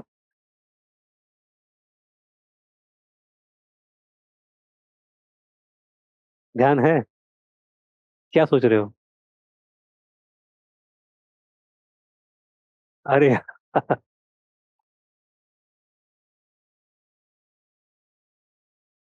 तो ये फर्स्ट अटेम्प्ट है. It's a failure attempt. It's not a successful attempt. Actual success तब मिलेगा सेकेंड टाइम. और बताओ. ठीक है. So Dolphus ultimately ensured that Austria was not annexed. It was a failed attempt. Nazi party को उसने illegal बना दिया और जो पकड़ पकड़ के उनको मार जेल में डाल दिया, मार दिया, जो कुछ कर दिया. So it was a failed attempt. At the same time, Hitler is doing all these aggressive postures. He is also going for conciliatory approaches. So he was trying to actually confuse and, as we say, confound his opponents. On one hand, go for aggression. On the other hand, आप बात ऐसे करो कि आप बस peace चाहते हो. So in his various speeches, he constantly harped upon the peace. शांति चाहिए, शांति चाहिए, शांति चाहिए. In 1934, he signed a 10 years non-aggression pact with Poland. अब ये बड़ी इंटरेस्टिंग बात है. Poland actually was the most difficult region. It was on the eastern part of Germany and it was the most vulnerable region क्योंकि इसके साथ जो हुआ था with Germany by giving its land and creating East Germany and dancing corridor and all those things, it was completely not logical. So Poland की case बड़ी week थी. Hitler ने अगर कहीं हमला करना चाहिए था, पहले पोलैंड पे ही करना चाहिए था, और उसने सबसे एंड में वहां पे किया. बट अलग बात है वो. So everybody was guessing at that time कि भाई कल जाके ये टूटेगा, नहीं रहेगा. हिटलर विल और anybody in Germany will take it back some of some parts of it. But Hitler ने उसके साथ साइन कर दिया non aggression pact for 10 years in 34. All the 39 में 5 साल के अंदर वो खुद ही तोड़ देता है.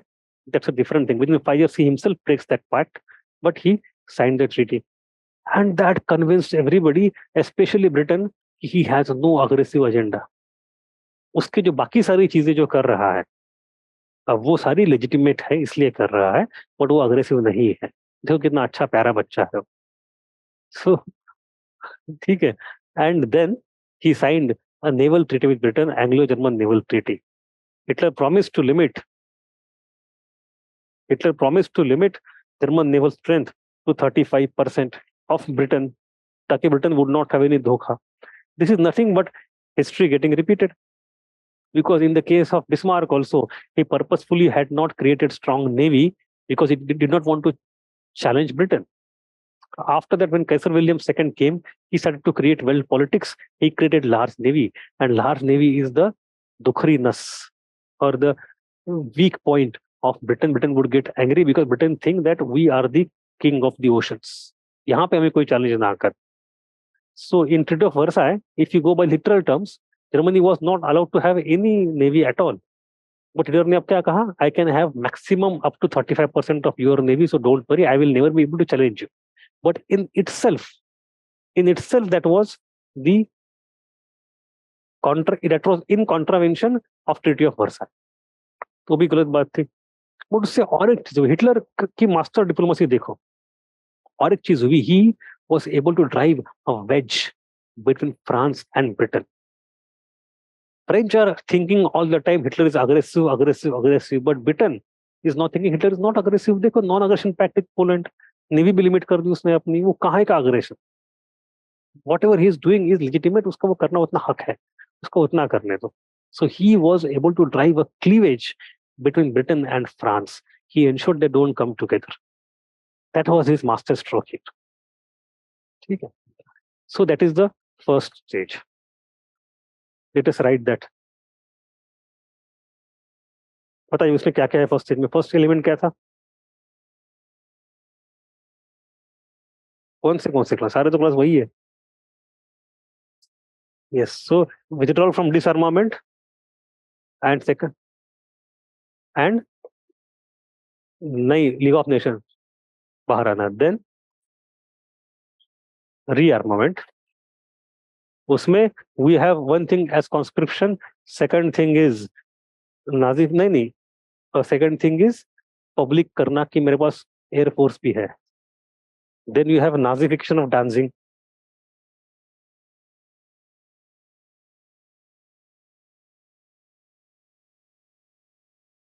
The free city, then yes Saar reintegration, and then Rhineland militarization. All of these are going against Treaty of Versailles. And then first failed attempt to unify Austria.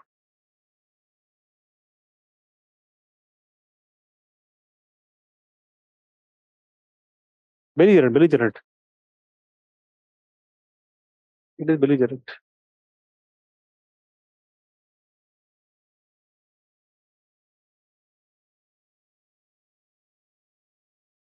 And then in conciliatory क्या क्या है?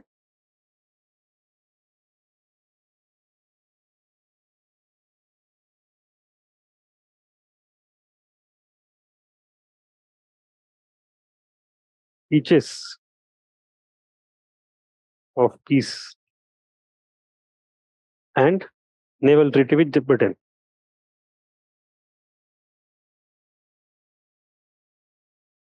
ठीक है, so these are the things in पहले 3 साल में उसने इतना सारा कर दिया. It's a great success. He has been able to 1, 2, 3, 4, 5 5 चीज उसने तोड़ दी ट्रीटी ऑफ वर्साई की within 2-3 years. So, and these things are construed still as defensive and not offensive because everybody has come to the page where they agree that ये तो हमने ज्यादती करी थी जर्मनी के साथ, तो तोड़ना तो आज नहीं तो कल तोड़ेंगे, कोई दिक्कत नहीं. Let us look other way. Then you go to the second phase.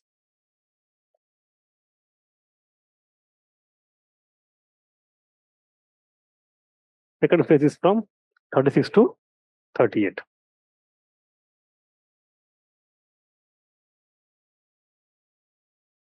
अब उनको समझते हैं एक एक करके.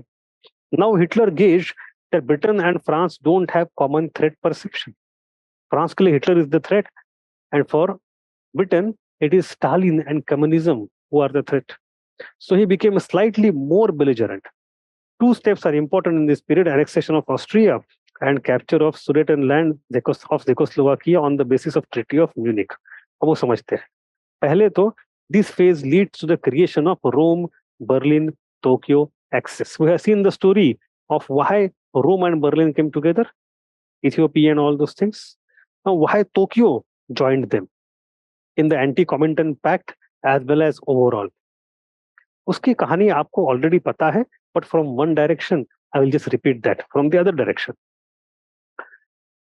Japan at that time is imperial, wants to expand. In the World War I, Japan tried to capture some part of China, which was ruled by Germany itself, Shantung, Shandong. I discussed that last time. But China said, वापस दे दो हमें, Germany ने लिया था, हमारा ही था. Japan said no. Rather, it came with its own 21 demands, which were very aggressive, and China was almost submitted to Japan. But America wouldn't like that. So America called for a Washington Naval Conference, in which it put lots of restrictions on Japan and cut the clips of Japan. कि इसके आगे आप नहीं बढ़ोगे because this is our territory. तो ये हो गया context. So at the end of World War I, by the beginning of 1920s, Japan feels cheated. कि हमने जीता था फिर भी हमें लेने नहीं दी. America has controlled us. That is one thing. So it is thoda sa dissatisfied. Second thing is Japan wants to expand over Manchuria side because it is the closest land for them. In Manchuria, the next enemy or the rival is Russia. Russia का involvement वहां पे है, तो इसीलिए तो शुरू में in 1902 Japan has signed a treaty with Britain, friendship treaty, right, because it wanted to fight a war with Russia. तो रशिया का प्रॉब्लम था, तो Japan was looking for some kind of opponent of Russia all the time. And when in 1931-32 Japan invaded Manchuria, तब तो उसको चाहिए ही चाहिए था कि who is going to support us in case of war with Russia? Who are the enemies of Russia? Russia के enemy कौन थे? उस रशिया के दोस्त कौन थे? फ्रांस. फ्रांस का एनिमी कौन है? Hitler. Enemy's enemy is our friend. So Chanakya नीति. So gradually it is Japan who found its interest getting interlocked with Western democracies and therefore wanted to come to the support of or wanted to seek the support of the people who were opposing Western democracies. उसमें Hitler का नाम सामने. ठीक है. That is how you have the beginning of that thing. So Japan also joins, and then Japan has same fascist regime, internal militarization, aggressive nationalism. All those things are very same. We have seen that. So you have big formation of Rome, Berlin, Tokyo axis, and all of them are anti-communist also. Even within Japan, there is anti-communism.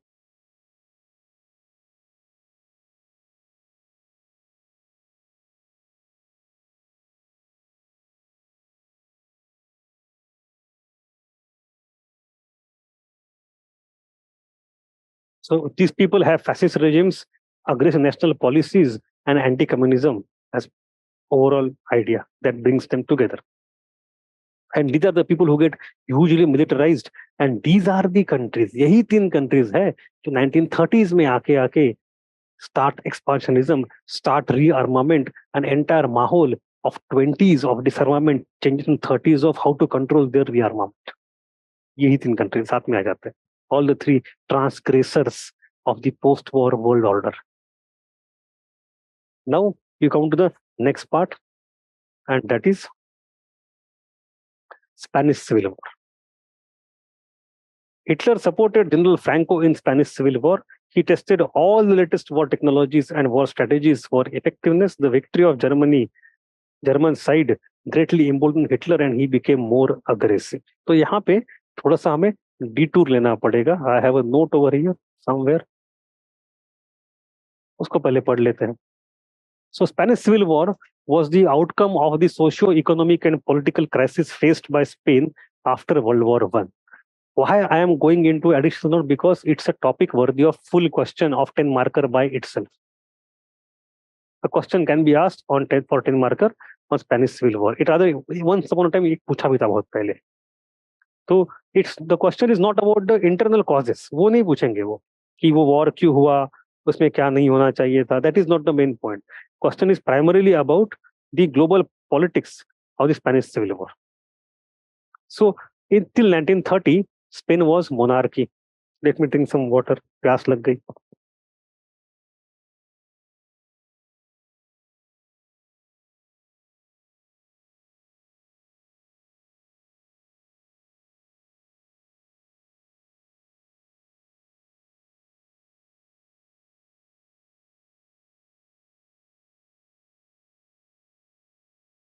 Till 1930, Spain was monarchy. And then there was a liberal constitution coming up. A republican government was formed. There were three major elections from 30 to 36. In the first election, a kind of leftist party wins it. We have the collaboration government of communist and socialist and republican and whatnot. And they come with entire agenda of change in socio-economic structure. They start nationalizing the land. Land को लेके उसके parcelization करके किसानों को दे दो. Big estates were broken down and all those things. Now, the estates were owned by whom? By military generals and by the church. They are the right-wing people. Military and church are right-wing. So they come together, they form Phalange, the anti-left party, a right-wing party, whose interests are involved. So हुआ क्या? In 1930s, in Spain, you have now two opposite camps. One camp is left-wing, which wants to go for wholesale reorganization of economy, and another group is right-wing, Phalange. So elections होते हैं 2 साल बाद. हर 2 साल में election होते हैं. 31, 35 चलता रहता है. 36, 34, 36, etc. In second election, the right-wing party comes to power. Leftists lose. Leftists को सहन नहीं होता. वो कहते हम तो बगावत करेंगे जब तक हम पावर में नहीं. ये काहे की democracy? This is not true democracy. We have to rise. So they do Bagawat, they do revolt. But right wing, which controls the army, which is also in the government, suppress that Bagawat completely. Union को तोड़ देते हैं, लोगों को कत्ल कर सब कुछ कर देते हैं. It is brutally suppressed. Left is angry. Then comes the next election. In next election, left gets elected. तो यहाँ पे पार्टी बदल रही है 2-2 साल बाद. Left gets elected and now they decide अब हमारा समय आया. Will do reforms even further in more intense manner. इस समय राइट ने कहा कि ना अब तो हम अलाउ नहीं करेंगे. We want to rise against it. So they start a civil war. Large section of army defects towards right wing. And the army general is General Franco. General Franco starts the Bagawat in Morocco first, where he was posted. Morocco was a Spanish territory वहां पे. And वहां से शुरू करता है, and then the army lands into Spain. And Spain में शुरू होता है civil war in between right wing and left wing. ठीक है, ये कहानी हो गई. Why all these things happen? Because there are economic crisis going on, the democratic ideals are not deeply rooted in society. वो सब चीजें ठीक है, but we are not primarily interested into the causes of Spanish Civil War. Spain की history is not our requirement. Our requirement is what happens afterwards. But फिर भी थोड़ा सा देख लेते हैं. Spanish Civil War was the outcome of the civil, socio-economic and political crisis faced by Spain after World War I. Spain was monarchy till 1930, but it failed to find solutions to economic problems in the wake of World War I. Thus, in 1931, due to popular discontent, there was the formation of a republic. However, the democratic and republican ideas were not deep-rooted. In 31, liberals, socialists, communists all formed a coalition and got success and formed government and tried to go for wholesale reforms, which invoked opposition. In 33 election, there was born a right-wing pro-monarchist forces. In retaliation, socialists called a general strike, which developed into rebellion. It was then crushed.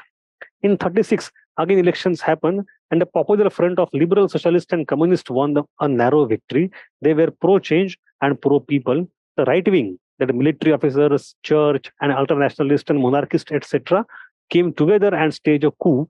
General Franco led the coup, which developed into a full-fledged civil war in 1936. या तो कहानी खत्म हो गई. Civil war क्यों हुआ ना पूछेंगे ना लिखने की जरूरत है. बात उसके आगे आती है. Perspective, how it change the European politics. International politics is our concern here. So Hitler and Mussolini rush to support Franco as he was representing fascist element. Franco was a fascist, right wing, militarist, expansionist, ultranationalist, fascist. So Hitler ने कहा इसको हम दोस्त से मदद करें इसको, because he is anti-democratic. Fascism, by definition, we have seen, is anti-individual, anti-democratic, anti-liberal. So wherever such democratic forces are getting suppressed, Hitler would come and support them. And Mussolini तब तक has been coming to side of, defecting side of France and coming to side of Germany. तो भी अपनी सेना भेजता है. Both of them support Franco. Russia rushed to support. Popular Front as communists were also part of it. Russia ने कहा हम भी, but Russia के लिए it was very difficult. It is far away country, logistical issues, how to support. But Russia still supported some of it. The issue came with Britain and France. So both of them are closer to Spain. Both of them are in a better position to support the left-wing government. And both of them actually have sympathy towards Republican government. Both of them are democracies. They support Republican government to some extent.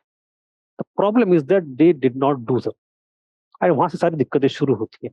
Because it was democratically elected. Stalin was also expecting Britain and France to join the war, as fascism was a threat to the democracies also. But to his surprise, they did not participate. They did not participate. Instead, Britain and France started to mediate and decided that it was an internal matter of Spain, and outside powers should not interfere. So Britain suddenly invoked doctrine of non-intervention, non-interference in domestic issues, sovereignty, etc. जब खुद को suit होता है तब भूल जाते हैं, है ना? So now Britain gave that argument, and they said कि League of Nations should not do that, intervene. However, Germany remained recalcitrant. It went to League of Nations. League of Nations decided that nobody will do anything. Let us not intervene. They let them solve their own on their own. Russia ने वो बात सुन के अपनी army पीछे खींच ली. Russia believed in global order at that time. It said, okay, League of Nations is saying no intervention, I will come back. Although it was finding it difficult anyway to support. But Germany and Italy did not follow League of Nations. वो तो तब तक छोड़ चुके थे. तो उन्होंने अपनी आर्मी वहां पर रखी. However, Germany remained recalcitrant. It did not accept the decision of League of Nations and extended the support to Franco. So the Popular Front was orphaned without USSR support. Finally, in March 39, Franco emerged victorious and captured the power. अब ये क्या हुआ? इसका मतलब ये होता है that so far there are three poles in European politics. ये बहुत समझने की जरूरत है आपको. इसके थ्रू क्लैरिटी आ जाएगी इस पूरे पॉलिटिक्स की. You have Western democracies like Britain and France. USA तो पूरा अलग थलग पड़ा हुआ है. इट इज आइसोलेशन, उसको भूल जाते हैं. You have fascist who are Germany and Italy, and you have communist that is USSR. These are the major powers. अब इन तीनों में कौन किसका दोस्त है, कौन का दुश्मन, यहाँ पे सारा टसल है. एवरीबडी नोज ये तीनों आपस में दुश्मन. ट्रायंगल है actually. Democracy, fascism and communism. A triangle. Nobody is friend of anybody. But फिर भी you cannot take on other two at the same time.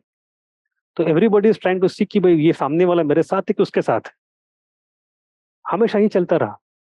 I'm not joking. When, for example, in Spanish Civil War, Britain did not intervene, तो what did Stalin think?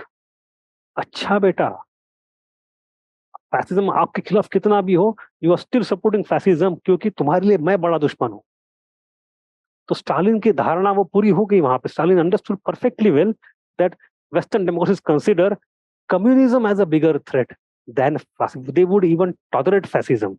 They would go and say hello to Hitler only because they think I am the bigger object of hatred. तो अब तो मेरा भरोसा पूरा चल दिया इनके ऊपर से. तो दैट वाज, हाँ, ये से है ही नहीं. ये सिर्फ अपने देश में बैठा है, जाके कुछ नहीं कर रहा. Complete आइसोलेशनिज्म. So, what were the consequences? One of the most important developments during the interwar period was this. Its direct and indirect consequences were extremely serious. It was not just an internal matter of Spain because it involved Soviet Union, Germany, and Italy directly. According to Claude Bowers, US ambassador to Spain during the war, it was a dress rehearsal of World War II. अगर सवाल आता है UPSC का, तो ये सवाल आता है. Explain or examine why it was called dress rehearsal of world war two. जो वर्ल्ड वॉर टू में होना है बाद में, वो पहले यहाँ पे लोकल स्केल में कैसे हुआ. तो it's answer is at three levels. First level is military, second level is international relationship, and third level is ideology. ठीक है. सो military perspective, Hitler successfully tested his latest weapons and military techniques and sand S यहाँ पे आ गया, techniques and tactics. Techniques and tactics. Blitzkrieg. अब ये ब्लिट्सक्रीग है क्या? I think it's बच्चा बच्चा जानते हैं पूरी दुनिया में आज. Hitler has just 1 or 2 years before that made public that we have air force. It is the strongest air force in the world, that to.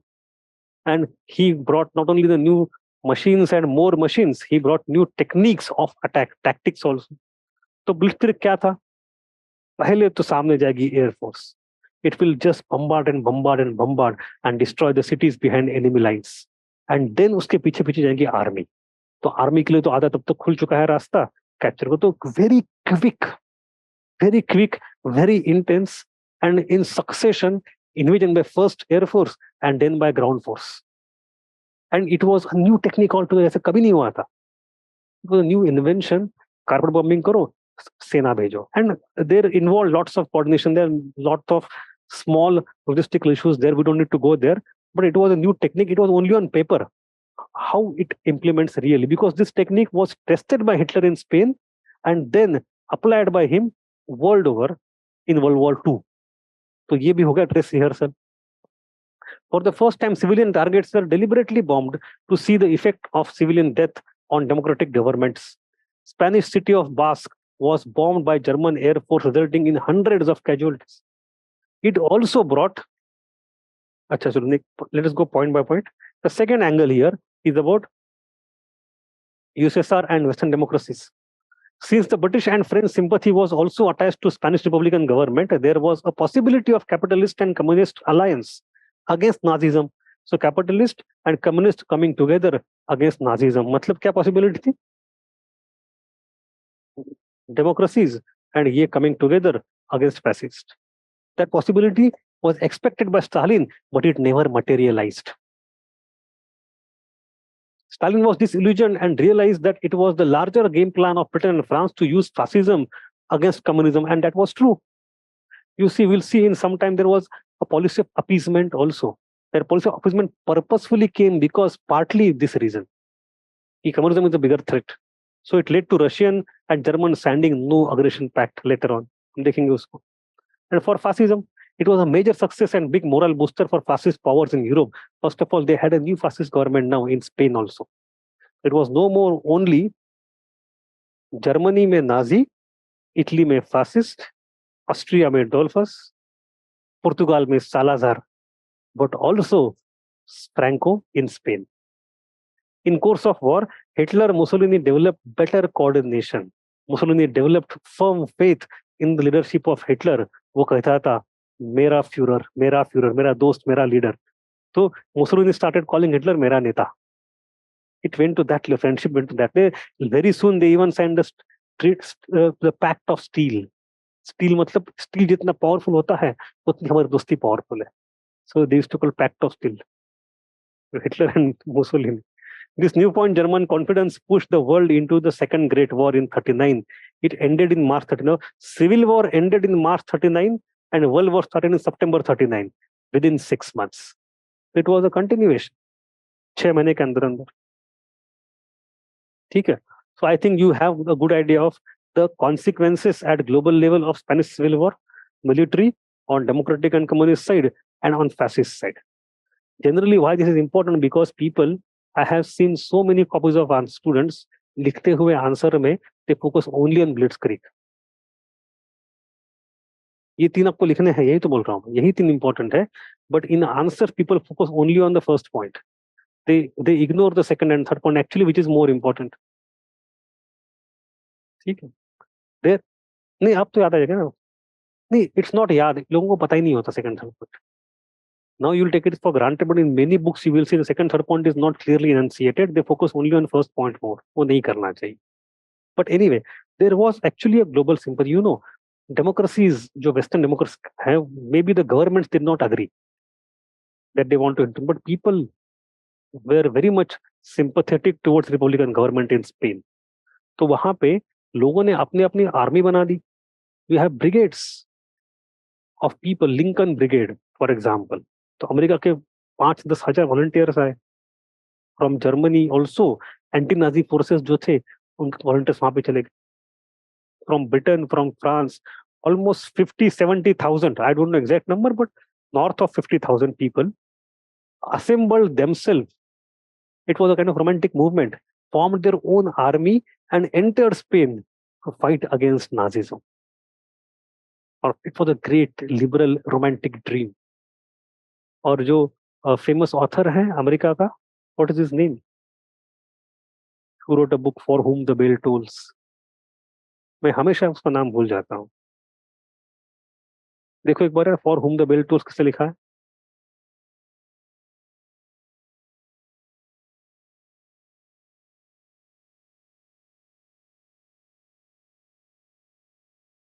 Hemingway, sorry, Ernest Hemingway. So Hemingway participated in this war. He was there in at that time in 20s and 30s. Ernest Hemingway. So he is a emblematic kind of figure for us, whereby we understand how civilian population wanted to oppose fascism, and thousands of them went to Spain to support against the wish of their government. He participated nahi karna. But that angle is not in our syllabus. But it's a very great story.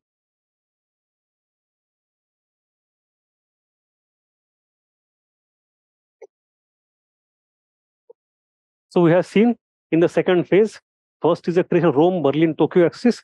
Second is Spanish Civil War. Then you go to Austria annexation. Now it is very simple.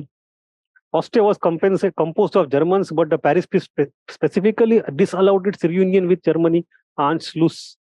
despite the fact that it went against the principle of self-determination. Hitler first formed Nazi party in Austria for fostering pro-German sentiment, doing propaganda, and undermining the Austrian government's ability to resist external pressure by creating the fifth columnist. Then, with its approval, उसने क्या किया? फिर उसने अपनी सेना लाकर रखी border पे. That increased the pressure. Then he ensured that Dolphus makes the Nazi leader as the chancellor of Austria. जैसे ही वो chancellor उसको बनाया, उसने कहा कि हमें मदद चाहिए, जर्मन सेना प्लीज अंदर आ जाओ. So without a war, he reunited Austria. Then you go to Sudetenland. Now this is an interesting and important part. Sudetenland. Where is Sudetenland? Do you have a map here?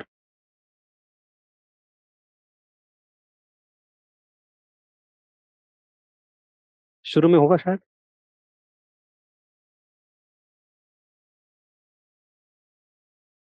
Yes. In this map, you can see you have this is Germany, this, and this is Danzig. East Germany, Prussia, and Germany.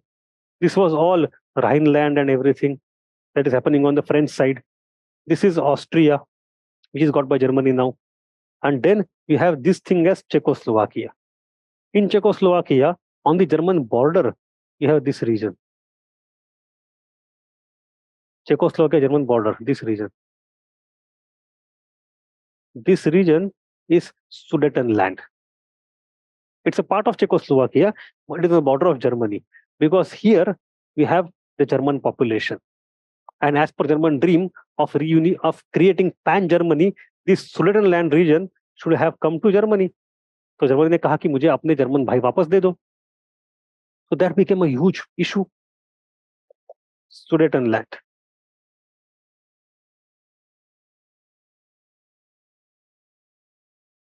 It was peopled by 30 lakh Germans.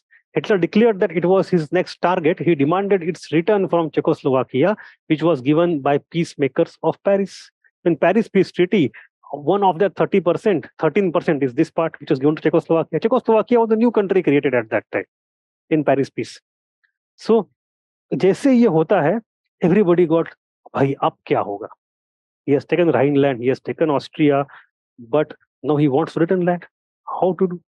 And who will guarantee that it will end with Sudetenland? Although it is rational, उसको German चाहिए, but what is the guarantee he will stop there? इस हम कश्मीर की बात करते हैं, अगर हम में से कोई बोले भी कि कश्मीर का एक पार्ट दे दो पाकिस्तान को, भाई गारंटी क्या वहां रुकेंगे? कल दिल्ली मांगेंगे, क्या पता? You have to resist. So point ये है कि then suddenly at that time the Prime Minister of Britain, his name was Chamberlain, Neville Chamberlain, the right one. He flew to Germany 3 times and then once more. 4 बार आया Germany, बार आके Hitler के, Hitler तुझे क्या चाहिए? Hitler तुझे क्या चाहिए? मैं दिलवा देता हूँ, झगड़ा मत करना, युद्ध मत करना, मैं दिलवा देता हूँ. So that was his whole attitude. Let us avoid the war at any cost. So let us go to Hitler. Let us try to find out what he wants and let us give it to him so that he will not go to war. So the agreement was there between Chamberlain, Daladier, Mussolini, and Hitler. So this is Mussolini, Hitler, Daladier, and Chamberlain. Daladier was the premier of France and Chamberlain of Britain. And in this agreement, on 1st of October 1938, that happened in Munich, Czechoslovakia users are not present. Czechoslovakia के बारे में agreement है, and Czechoslovakia is not even invited. And what was decided in this agreement? कि Czechoslovakia टुकड़े किए जाएंगे और सुडेटलैंड Germany को, तो Czechoslovakia का टुकड़ा करना है, जर्मनी को देना है, और उसको ही पूछा नहीं आपने क्या, what is your opinion? One side, so no regard for sovereignty. Britain will keep saying that I'm doing it for the peace, I'm doing it to correct the wrongs of the past. But when it suits them, there is no. In case of Spain, हम intervene नहीं कर सकते. भाई Czechoslovakia तोड़ दिया आपने बिना पूछे. Same thing you had done in case of Ethiopia also. That when Italy wanted to invade, आपने कहा दे दो इटली को. उसने मना किया, अलग बात है. But anyway, the British government pressurized Czechoslovakia to accept demands of Hitler with almost open threat. As a result of this settlement, Czechoslovakia was forced to cede 1/5 of her territory, which had the most powerful fortifications and centers of important industries. So उसका पूरा industry land चला गया Germany को. Sudeten land was transferred to Germany as per the Munich Pact. It was a serious violation of sovereignty of Czechoslovakia and sanctity of Treaty of Versailles. This was known as the policy of appeasement. This is an important question of our syllabus. इसके बारे में सवाल बार बार आते हैं. What is policy of appeasement and what was the impact? Was it right to have? तो हम उसको आपसे डिस्कस करेंगे अभी in detail. But this is a very famous photo that when Chamberlain had come back to Heathrow, this is a photo from Heathrow of that time in 38. उसके हाथ में वहां पे कागज देखो फहरा रहा है. बोला this is a piece of paper, all the peace in our time. मैंने म्यूनिक में जाके शांति ले आई है. I have avoided the war and for that year he also got Nobel peace prize. I am sometimes stunned by this thing कि ऐसे ऐसे लोग बस जाके कुछ कॉन्फ्रेंस कराते हैं तो देशों के बीच में युद्ध temporary, it has no long term impact. It doesn't solve any structural issue. It just postpones the issue temporarily. But उसके लिए भी it requires huge amount of leadership and diplomatic heft. But when people do that, they get Nobel after Nobel after Nobel. Gandhi ji को Nobel मिला ही नहीं. तो जो असली piece का पुरस्कार करता है. But anyway, उसकी पूरी कहानी है, कभी बताएंगे. So this was policy of appeasement. The Munich Pact was climax of appeasement. It was hailed by Chamberlain as peace in our time. However, it did not stop Hitler. Rather, it encouraged him further. परिणाम exactly उल्टा हुआ. Treaty of Versailles was supposed to stop armament. It rather encouraged rearmament to extreme level. Similarly, appeasement was supposed to stop Hitler from being more aggressive. It rather acted exactly opposite. इसीलिए Chamberlain की खिलाफत किसने कर दी, मुखालिफत उस समय? Chamberlain was opposed by Churchill. एक famous sentence शायद मेरे पास कहीं होगा नीचे. Let me see. That is a very good statement, and we should all remember that.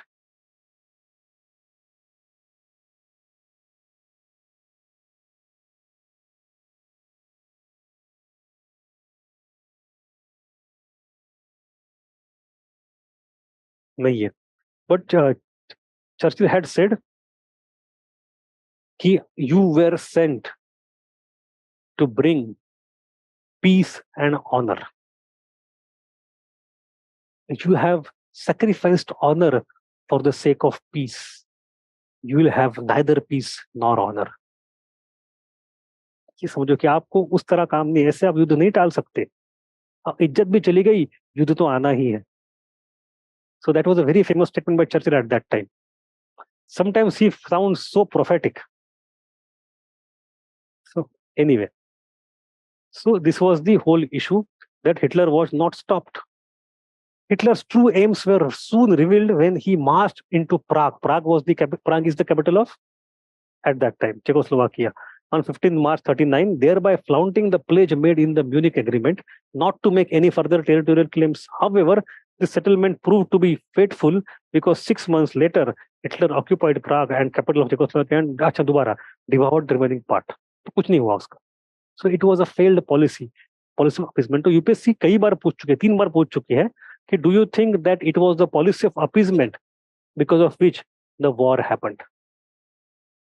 It's an important question, so we have to study the policy in detail. What was the policy? What were the rationale of Britain behind accepting the policy, and did it become successful or not? If yes, why? If no, why? ठीक है. So one of the most significant factors that led to World War II was the policy of appeasement adopted by Britain and France towards Germany, Italy, and Japan. The two countries felt that if the genuine grievances of Germans and Italians were removed, they would feel satisfied and not to disturb the peace and the world. मतलब इनके जो demands genuine अगर है वो satisfy कर ले तो शांति बरकरार रहे.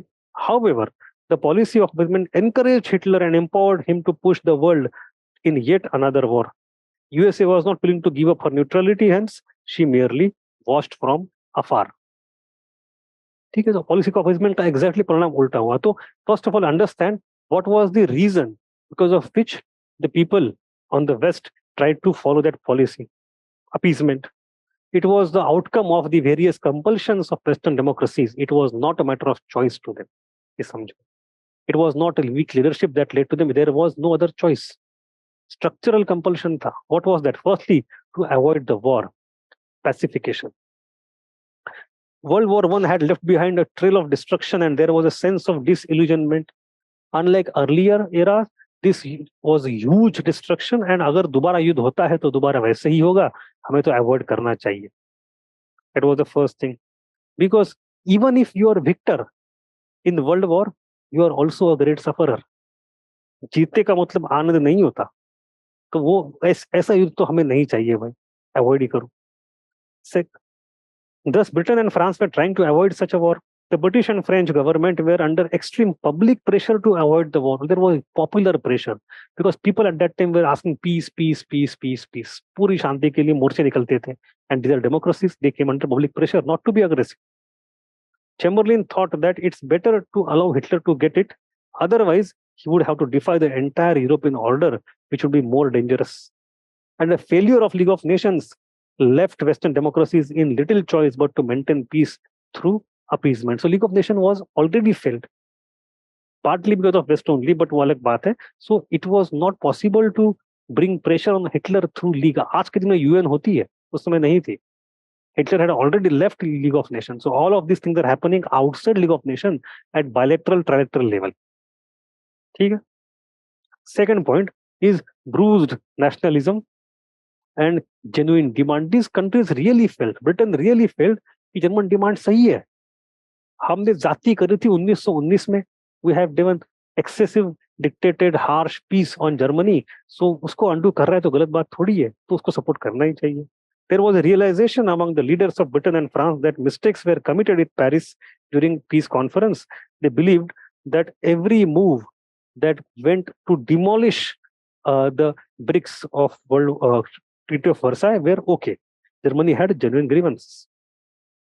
Here, थोड़ा सा there is disagreement between Germany and France. France चाहती है कि अभी भी रहे. Britain तो बोलती है कि नहीं, हम चाहते इसको तोड़ दो आप पूरा, कोई दिक्कत नहीं, सपोर्ट करेंगे. The feeling that Versailles Treaty had gone too far in the direction of seeking vendetta was indeed widespread in the British public sphere also, not only at government level, but public level. Then, fear of communism. Good. This is the triangle I'm talking about. This triangle. So, British people think that communists are a bigger threat. तो चाहे तो fascism को साथ में लेके चलो, कोई दिक्कत नहीं है. वरना इनको अपोज करेंगे because fascists as the rulers have come to rule only when they rode the anti-communist wave. It was a counter-revolution, if you recall. So if you go and oppose fascist powers, इसका मतलब ये होता है in the era when Stalin is strong, Comintern is strong, in the countries where the right wing is now toppled, वहाँ पे कौन जीत के आएगा? Communist. And if Italy and Germany become communist countries, तो हम तो चले गए भाई. So we don't want that. So the left-wing alternative to the appeasement policy was the Popular Front adopted by Comintern. Its engineers it was engineered led by USSR were indeed the harshest critics of Hitler's policies and were acutely aware of the dangers of promoting the aggressive foreign policies. So the people who are opposing Hitler much more vocally are communist. क्या आपको उनके सुर में सुर मिलाना है उसको oppose करके? The Western powers, including socialists, were more afraid of Bolshevik threat than a fascist one and would have chosen to trade with the latter rather than the former. The Western democracies rather believed that Germany and Italy could be used as defensive wall to check the spread of communism to the West. And that is completely understood by Stalin in Spanish Civil War. And then balance of power. Britain wanted to maintain balance of power in international politics. Therefore, it short-sightedly expected Germany, the Soviet Union, and Japan to check and fight each other, and by the mutual conflicts to exhaust one another, thereby permitting Britain to maintain her isolation. अब ये game दोनों तरफ से चल रहा है. Britain wants to ensure balance of power by ensuring तीन लोग झगड़े आपस में. Same thing will happen later on when Germany will sign no aggression pact with USSR. अब यूएसएसआर विल एक्सपेक्ट कि भाई चलो ये आपस में झगड़ ले फिर ब्रिटेन एंड जर्मनी, हम यहाँ पे ठीक है. सिर्फ ट्रायंगुलर गेम चल रहा है और कुछ नहीं. Triangle. Yes. Germany was a big market for British goods. Revival of German economy was expected to benefit Britain. It's an economic argument that is always there. Chamberlain is often deemed as coward for his appeasement of Hitler, but some historians argue that Munich conference was a stalling tactic to allow Britain to prepare for an inevitable war with Nazi Germany. Britain was not able to recover completely from the effects of World War One and then Great Depression. युद्ध के लिए अभी तैयार नहीं है, but हम पीछे से तैयारी शुरू कर देते हैं, but it will take time. Till the time we are ready to fight war, उसको रोक के रहो. So it was also a kind of strategy. The internal weakness of Britain was yet another reason. Her economic condition did not permit her the luxury of such an involvement in Europe again. British would have liked to avoid another bloody conflict at this time, led by Hitler. If you just postpone it somehow, give us 2, 3, 4 years, we'll be prepared. Last of all, the inability of the leaders of Britain to understand the character and nature of these dictators led them to a belief that the dictators would honor their words once they were permitted to do whatever they want to do. मतलब भरोसा रखना. आपको simple है, Churchill का agenda clear था. Churchill claim for day one fascist people और extreme right wing people के ऊपर भरोसा नहीं किया जा सकता. You have to crush them when they are infant. छोटे बच्चों को ही मार दो पहले, वो बड़ा होने से पहले, बाद में बड़ों की दिक्कत हो जाएगी. That happened. You can't. So Churchill was very much anti-Nazi from the beginning, but Chamberlain was not. Chamberlain ने कहा कि इसको संभाल लेंगे हम, don't worry. But you can't do. So the misassessment of Nazi or fascism by West was also involved. So this policy of appeasement commenced in the early 1920s. So we have multiple examples like Davos Plan, Locarno Pact, Young Plan. So it started before Hitler came to power. Then Japanese capture of Manchuria, overlooked. Italian invasion of Ethiopia, overlooked. And toleration of the aggressive activities of Hitler, rearmament, fortification of Rhineland, annexation of Austria, Sudetenland, सब कुछ मान लिया. Civil war in Spain, overlooked. So all these things come under the appeasement policy, where Britain did not act. And it's in my mother tongue we call it Kalasadhyay. It's pinnacle. Kalasadhyay is pinnacle. So pinnacle was this handing over of Sudetenland in Munich agreement to Hitler. उसको कैसे मतलब humiliation देखो, British Prime Minister taking flight and going to Germany 4 times back to back just to negotiate with Hitler, come back, talk to his parliament, again go to Hitler, as if वो कोई एक छोटा आदमी है, यहाँ से messenger है. He's British Prime Minister भाई. But he took so much personal interest, वो पूरा हिटलर के सामने झुक गया, पूरा साष्टांग दंडवत हिटलर के सामने. ठीक है. So this policy was wrong. It was based on wrong premise of true German nationalism and limited German ambition. ये समझ जो थी आपकी कि बाद में रुक जाएंगे, नहीं रुकेंगे, वो आगे बढ़ेंगे. एक बार शेर को स्वाद लग गया खून का तो रुकेगा थोड़ी वो. Then it was also not successful policy. It was ineffective. We saw that in the end Hitler conquered entire Czechoslovakia and then went for Poland as well. And it was morally wrong policy. How can you sit with Hitler and decide the fate of a next nation? Czechoslovakia क्या करना वो देखेंगे ना. How come Czechoslovakia not invited in the agreement and decide the fate of Czechoslovakia? It's a wrong thing. What was the outcome? It allowed Germany and Italy to emerge as major military powers. Because of the decade-long such policy, धीरे धीरे Hitler and Italy got time to emerge as a major military power. It demolished all forms of security against Germany. ये भी important. All the security structures that were created to stop German rise as power and to stop German power from being aggressive, वो सारे structures इसी policy के तहत, because British people did not react, demolish हो गए एक एक करके. तो in a way, it dissolved the main security features of Treaty of Versailles. This military rise of fascist forces ultimately led to the Second World War. International relations deteriorated during the years of appeasement into naked conflict to power between rival camps. This conflict led to World War II. Appeasement assured Hitler that Allied powers would not take any strong action against him because spread of communism was a more grave challenge for Western power, and Hitler declared his anti-communist policy. अब ये भी बात है. He is signing anti-Comintern pact in 1936, 1937 with other powers. Hitler को समझ में आएगा इनका क्या वीक पॉइंट है. बस बोलते रहो मैं एंटी कम्युनिस्ट हूँ, जो चाहे वो करते रहो. So it also kind of encouraged Hitler to be more bold and ambitious. So it emboldened the fascist forces to take Western forces for granted. The warning issued by Western democracies fell on deaf ears. This overconfidence was responsible for a German attack on Poland, which triggered World War II. It spelled doom to the fate of the system created by Paris peacemakers because all its provisions were allowed to be violated without any punity. It also doomed the fate of League of Nations, which lost its credibility completely because all this entire from the beginning of 1920s till the end of 30s, every single step that took place in the appeasement policy bypassed League of Nations. So if you remember when we discussed League of Nations, हमने ये point add किया है. What is the reason of failure of League of Nations? One of the reasons is this policy of appeasement by bypassing League of Nations. So that was the third stage. तो बताइए third में क्या क्या था? Rome, Berlin, Tokyo axis. Then sequence ही ले जाओ यार. What was afterwards? Second point afterwards. हाँ तो लिख दिया, उसके आगे बताओ. Next point.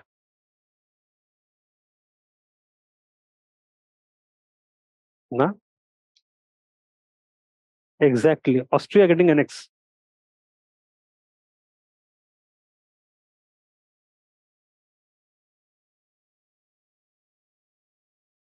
Third point.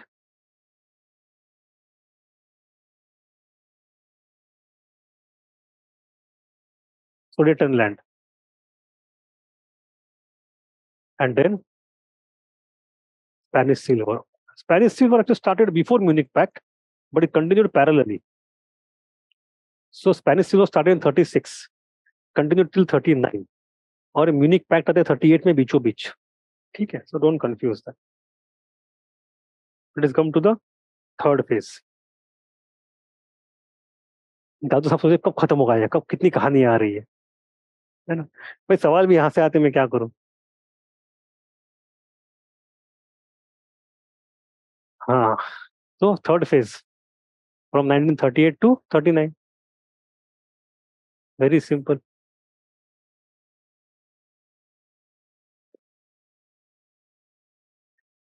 Annexation of Czechoslovakia by Germany and attack on Poland. So soon after the capture of Sudetenland, Hitler did not stop there. He went and the whole Czechoslovakia was annexed. This act of aggression of Hitler shocked the entire Europe because तब तक पूरा propaganda क्या था waste में कि हमने Hitler को रोका है. Appeasement has succeeded. Then it shocked the entire Europe. It made two things clear. It was not the bruised German nationalism, but German imperialism. अगर आपका बस ब्रूस नेशनलिज्म होता, you would have stopped with neo-Bismarckian idea that bring German people under you. But rest of the Czechoslovakia was not at all German. And still you got and captured. Matlab, it is about imperialism. It is not about German nationalism. Hitler's target was not simply to annex German populated regions, but to expand German region. And secondly, the policy of appeasement was not working. ये भी clear हो गया. The Western democracies realized that the ambitions of Hitler knew no bounds. They abandoned the appeasement policy and decided to confront Hitler with military in future. Now उनके अब बात की इसके आगे तुम appease नहीं कर सकते. ये तो हमारी लिमिट हो गई. Ultimately, Britain and France signed treaty with Poland to guarantee its security. अब ये बड़ी इंटरेस्टिंग बात है. चेकोस्लोवाकिया का केस बड़ा स्ट्रांग था, आपने मदद नहीं करी. ऑस्ट्रिया का केस स्ट्रांग था because Austrian people had voted against it, मदद नहीं करी. पोलैंड का केस स्ट्रांग है ही नहीं.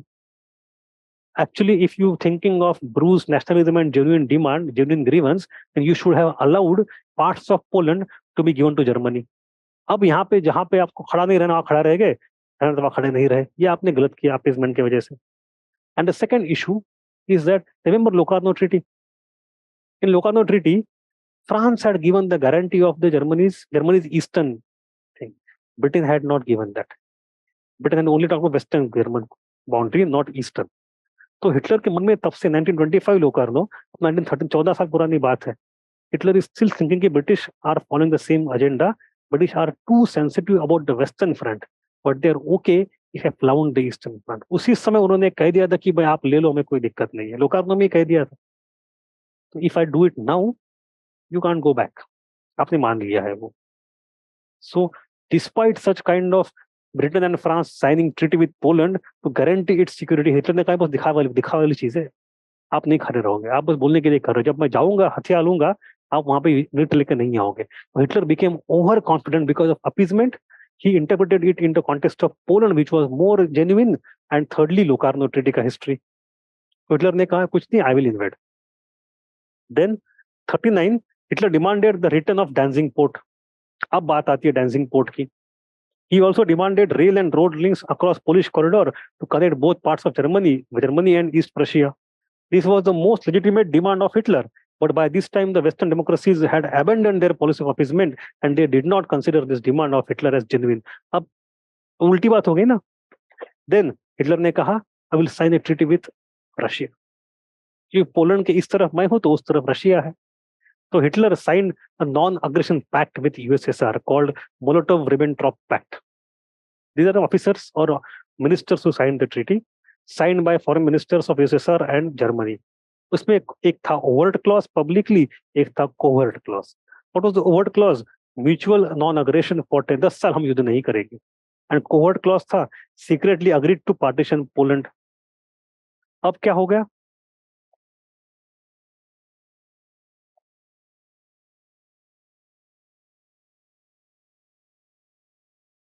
Capitalist countries are using fascism as a bulwark against spread of communism.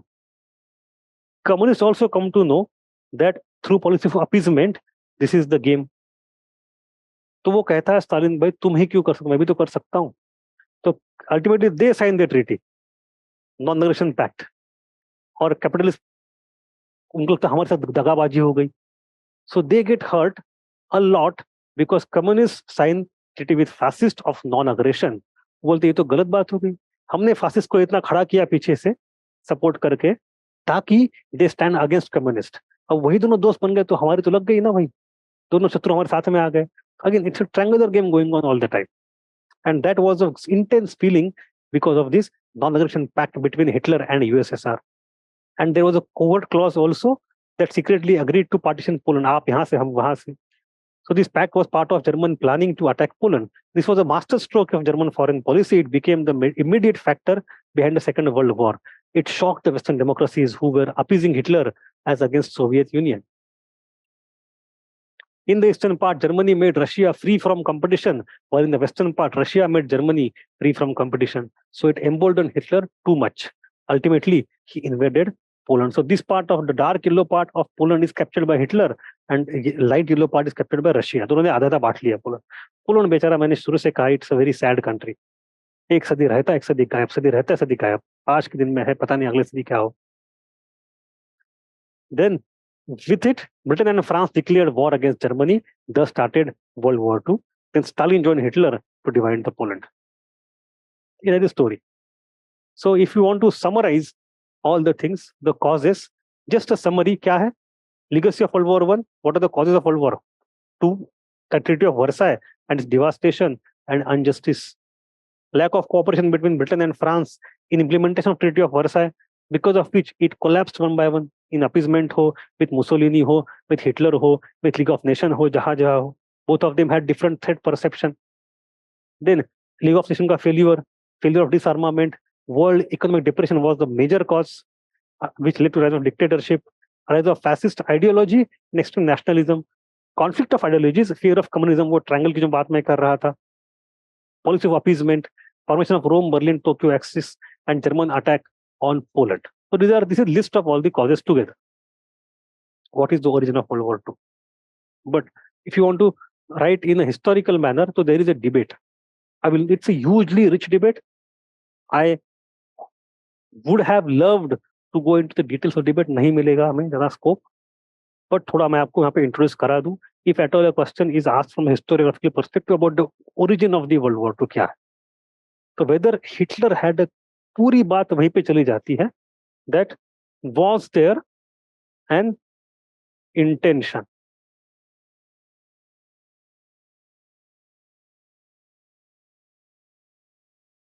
of Hitler. Did he have a grand strategy? Did he want to start a war or not? So when you say element of system, उसका जो larger argument है, what was the intention of Hitler? Historians के तीन गुट है या दो गुट है. एक है, उनको कहते हैं, जो this believe that Hitler was trying to build a plan.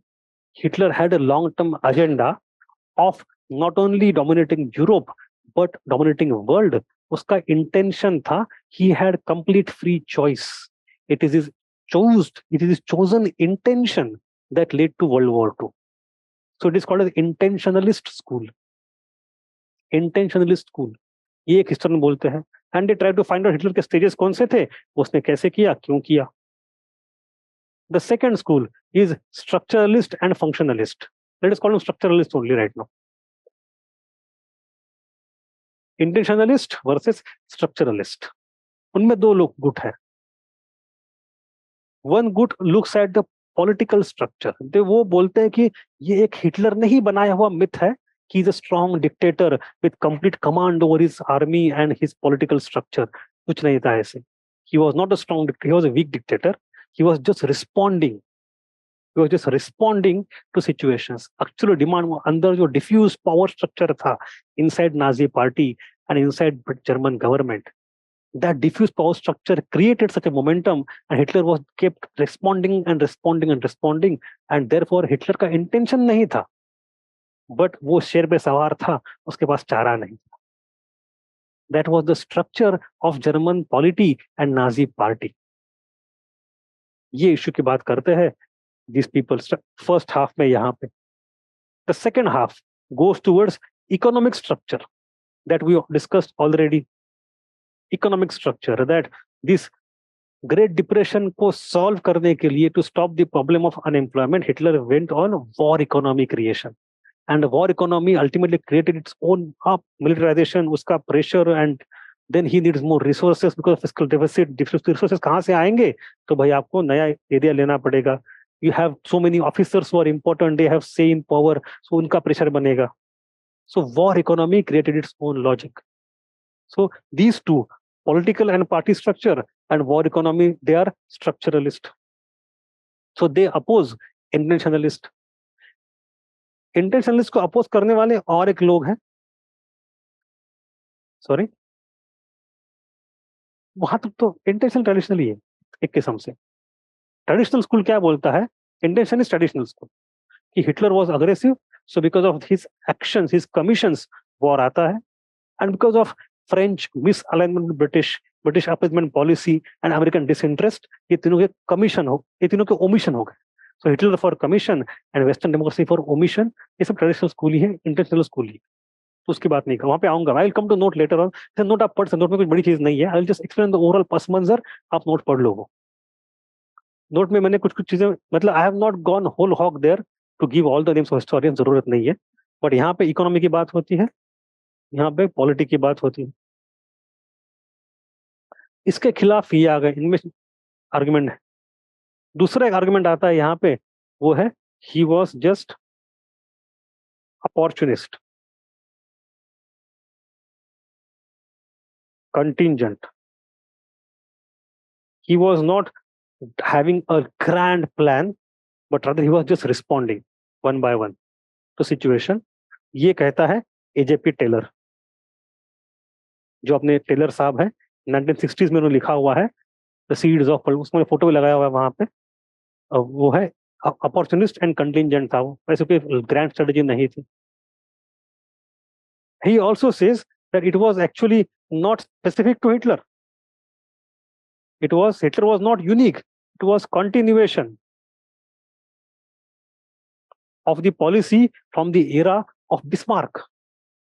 Bismarck की ही policy थी. Not only Bismarck, but also Weimar Republic. Even if you look at the details of Weimar Republic, उसने भी यही किया था. Hitler के interest are the interest of the German nation. He is just putting them across in a more aggressive manner, but the ideas, the agendas are all same old, same old.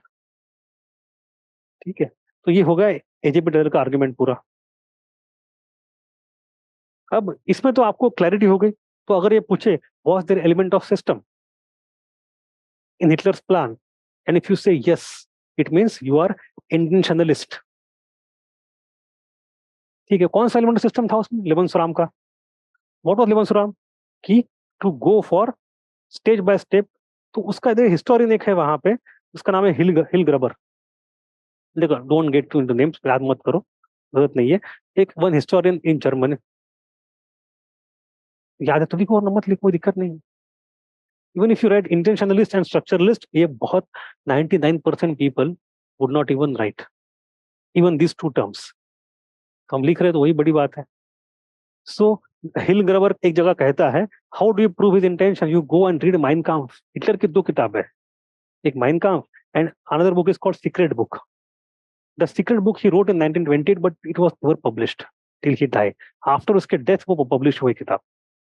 If you combine these two books, you come to know a stage-by-stage plan that Hitler had prepared to become the most powerful country in the world. उसको बोलता है वो स्टूफेन plan.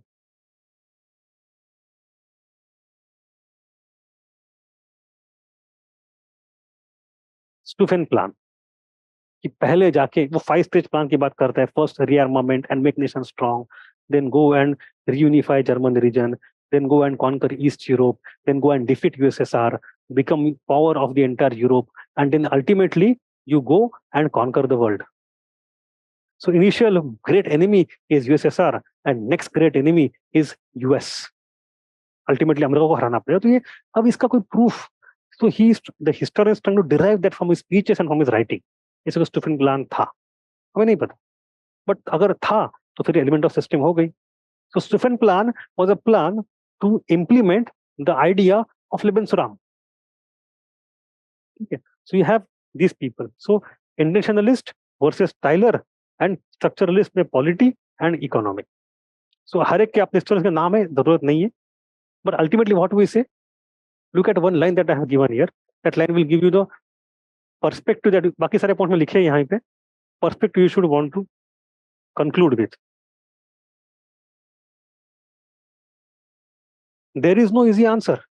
However, it is clear that even though Hitler might not have intended a world war, maybe उसको लगा कि Poland में हमला करेंगे तो Britain might not respond.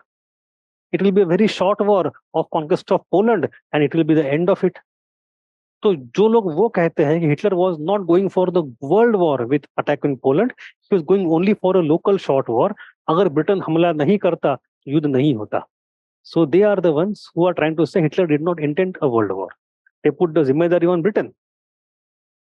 हमें नहीं पता उसके मन में क्या है, हमें तो actions पता है, intention नहीं पता. So we say we don't know.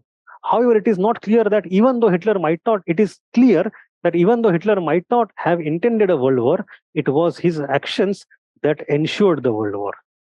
This is the line of thought we have to. इसमें ना, you don't get into the trap of historiography. ये सही कि वो सही है, दोनों आप लिखो व्यू पॉइंट, बट कंक्लूड इस पॉइंट से करना है आपको.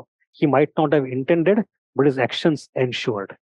जिम्मेदारी उसके कंधे पे है, हिटलर के. His aggressive expansionist foreign policy terrified the entire Europe and became a major factor. जैसे कि it destroyed the system created by peacemakers of Paris one by one. And secondly, non-aggression pact with Russia terrified democracies की भाई अब तक democracies were rational.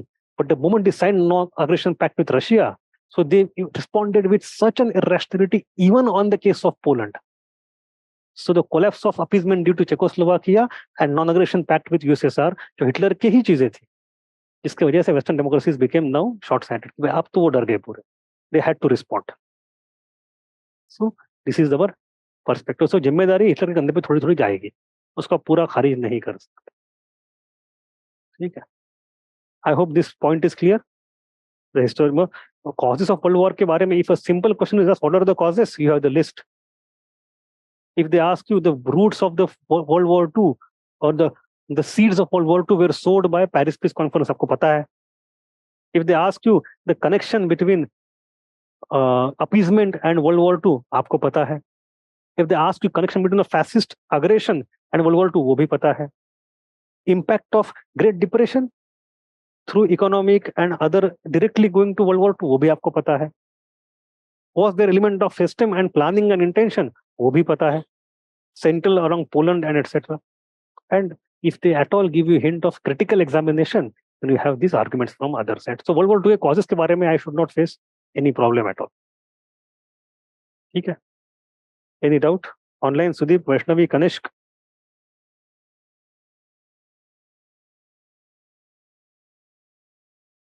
Wasn't USSR afraid of the idea of Lebensuram? Doesn't the non-aggression pact go against the idea of itself? Sudeep, you are right. USSR was afraid, and they did not like Hitler at all. From the beginning, they were anti-Hitler. The communists always claimed to be anti-fascist. Rather, by destroying communist movement itself, fascist came to power. तो लेबनसुराम हो या ना हो, उसके बावजूद USSR, just being a communist country, would not like fascist powers in Russia, fascist powers in Germany and Italy. तो उनमें दुश्मनी तो थी. But this non-aggression pact आता कहाँ से है? Reason is twofold.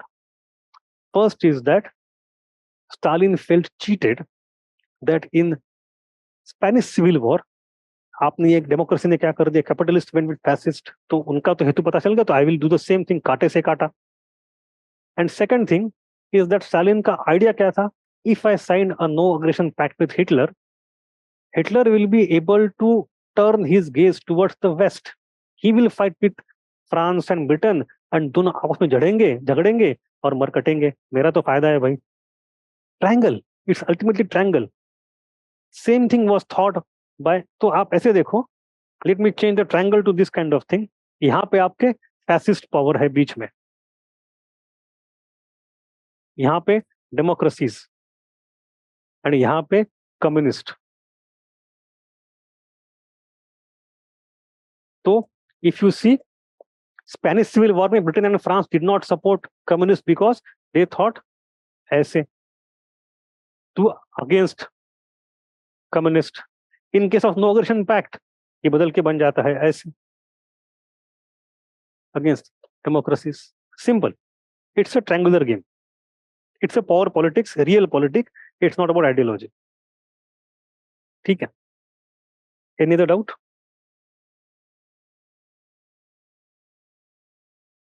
And interestingly, this aligns so well with geography as well.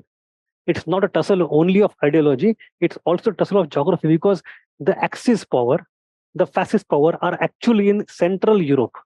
Democracies are in Western Europe and communists are in Eastern Europe. So geography भी match होती है कि fascism may be able to physically stop the spread of communists if they attack the West, and vice versa. हाँ, वो तो है, वो तो they are opportunists. वो फैसिस्ट क्या कर रहे हैं, fascist are actually taking advantage of this enmity and find out opportunity to expand further and further. ठीक है? आईआर पढ़ाना थोड़ा सा कॉम्प्लिकेटेड हो जाता है हिस्टोरिकल कॉन्टेक्स्ट में, आपको बहुत सारी चीजें बतानी पड़ती है, but in answer you won't be able to write so much, you can just draw small triangle, it is okay, it will be appreciated. ठीक है? चलो देन, हम फिर कल मिलते हैं. Tomorrow will go beyond world war two, will not study world war two, syllabus में है नहीं हमारे. Wars are not asking, world war हमने अंदर से देखा नहीं था, वर्ल्ड वॉर टू भी हम अंदर से देखे नहीं. I will give you a brief 10-minute summary of World War II, ताकि you should know what are the main events, etc. But I don't expect a question on, for example, why America dropped atom bomb on Japan, or why the Western power took so long to open the second front, or why Hitler decided to launch invasion of Russia, what happened in Leningrad, what happened Vichy government, what was the African front or General Rommel, what was the Adriatic front, what happened in Baltic domain. वो सब हमें नहीं पढ़ना, मतलब you do that out of interest, I do out of interest, but UPSC will not ask about it. It's not in our syllabus. We have the causes and the consequences. ठीक है, तो हम उतना ही पढ़ेंगे. सर टेस्ट में medieval भी होगा क्या? Sudeep, I have not asked a medieval question. I have not added a question on my side. I have made a complete sectional paper on world history only. We will have to call Vishal sir and see whether he has added his section or not. I have not had discussion with him on this. It's good thing ना? We'll have two different tests. Write more and more. अगर आप add करेंगे तो उसमें 4 question जुड़ जाएंगे. That's a good thing.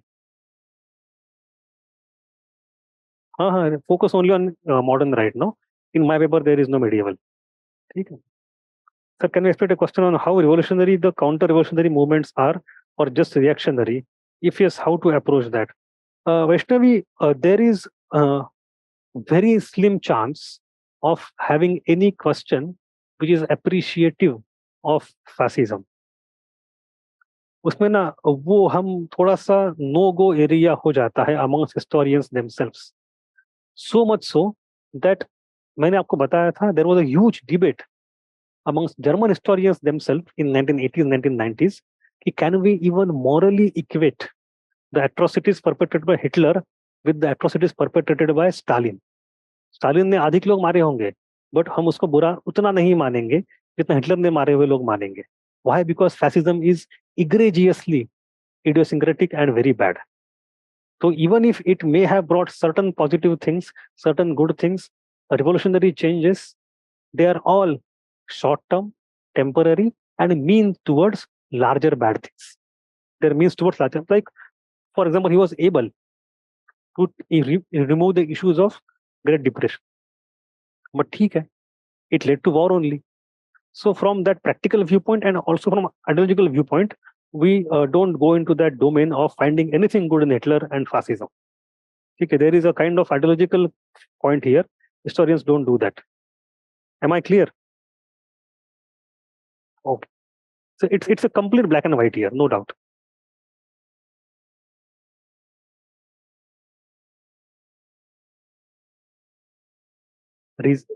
In the way they killed. Right. So internally, I have a friend here who is a great intellectual. मेरा guru है वो. He has done his PhD in socio and everything. Recently, I was having a talk with him regarding this issue. Not this, but something analogous to this, right and left. तो उसमें he also agreed, क्योंकि वो आता है left side, leftist है वो. उसने माना कि भाई लेफ्टिस्ट लोगों ने भी उतने ही अत्याचार किया है, खून खराबा किया है जितना राइट विंग ने किया होगा. तो अगर वो दोनों तरफ है तो that is not a part of equation, not a part of comparison. उसको आप, if something is on the both side of equation, वो गायब हो जाता है. दोनों वायलेंट है, ठीक है, खत्म. Then violence can not be compared. That is not the point of comparison. बचा क्या? इंटेंशन. तो in the left at least intention is more emancipatory than the right. तो इसलिए उसने कहा, इसलिए मैं लेफ्टिस्ट हूँ. तो ठीक है, that was his point. We may not agree with it, but anyway, so ये है. ठीक है. So all the best for the test. Class की टाइमिंग रहेगी. एक बार पूछो, ओमी सर से पूछो, है ना. बट ओमी सर से एक बार पूछ लेंगे, ग्रुप में डाल देंगे ओमी सर वो. ठीक है. And for online you have 1 week to submit. Write in 1 week, bring the copy, will see, sit and discuss. चलो, बाय, गुड डे.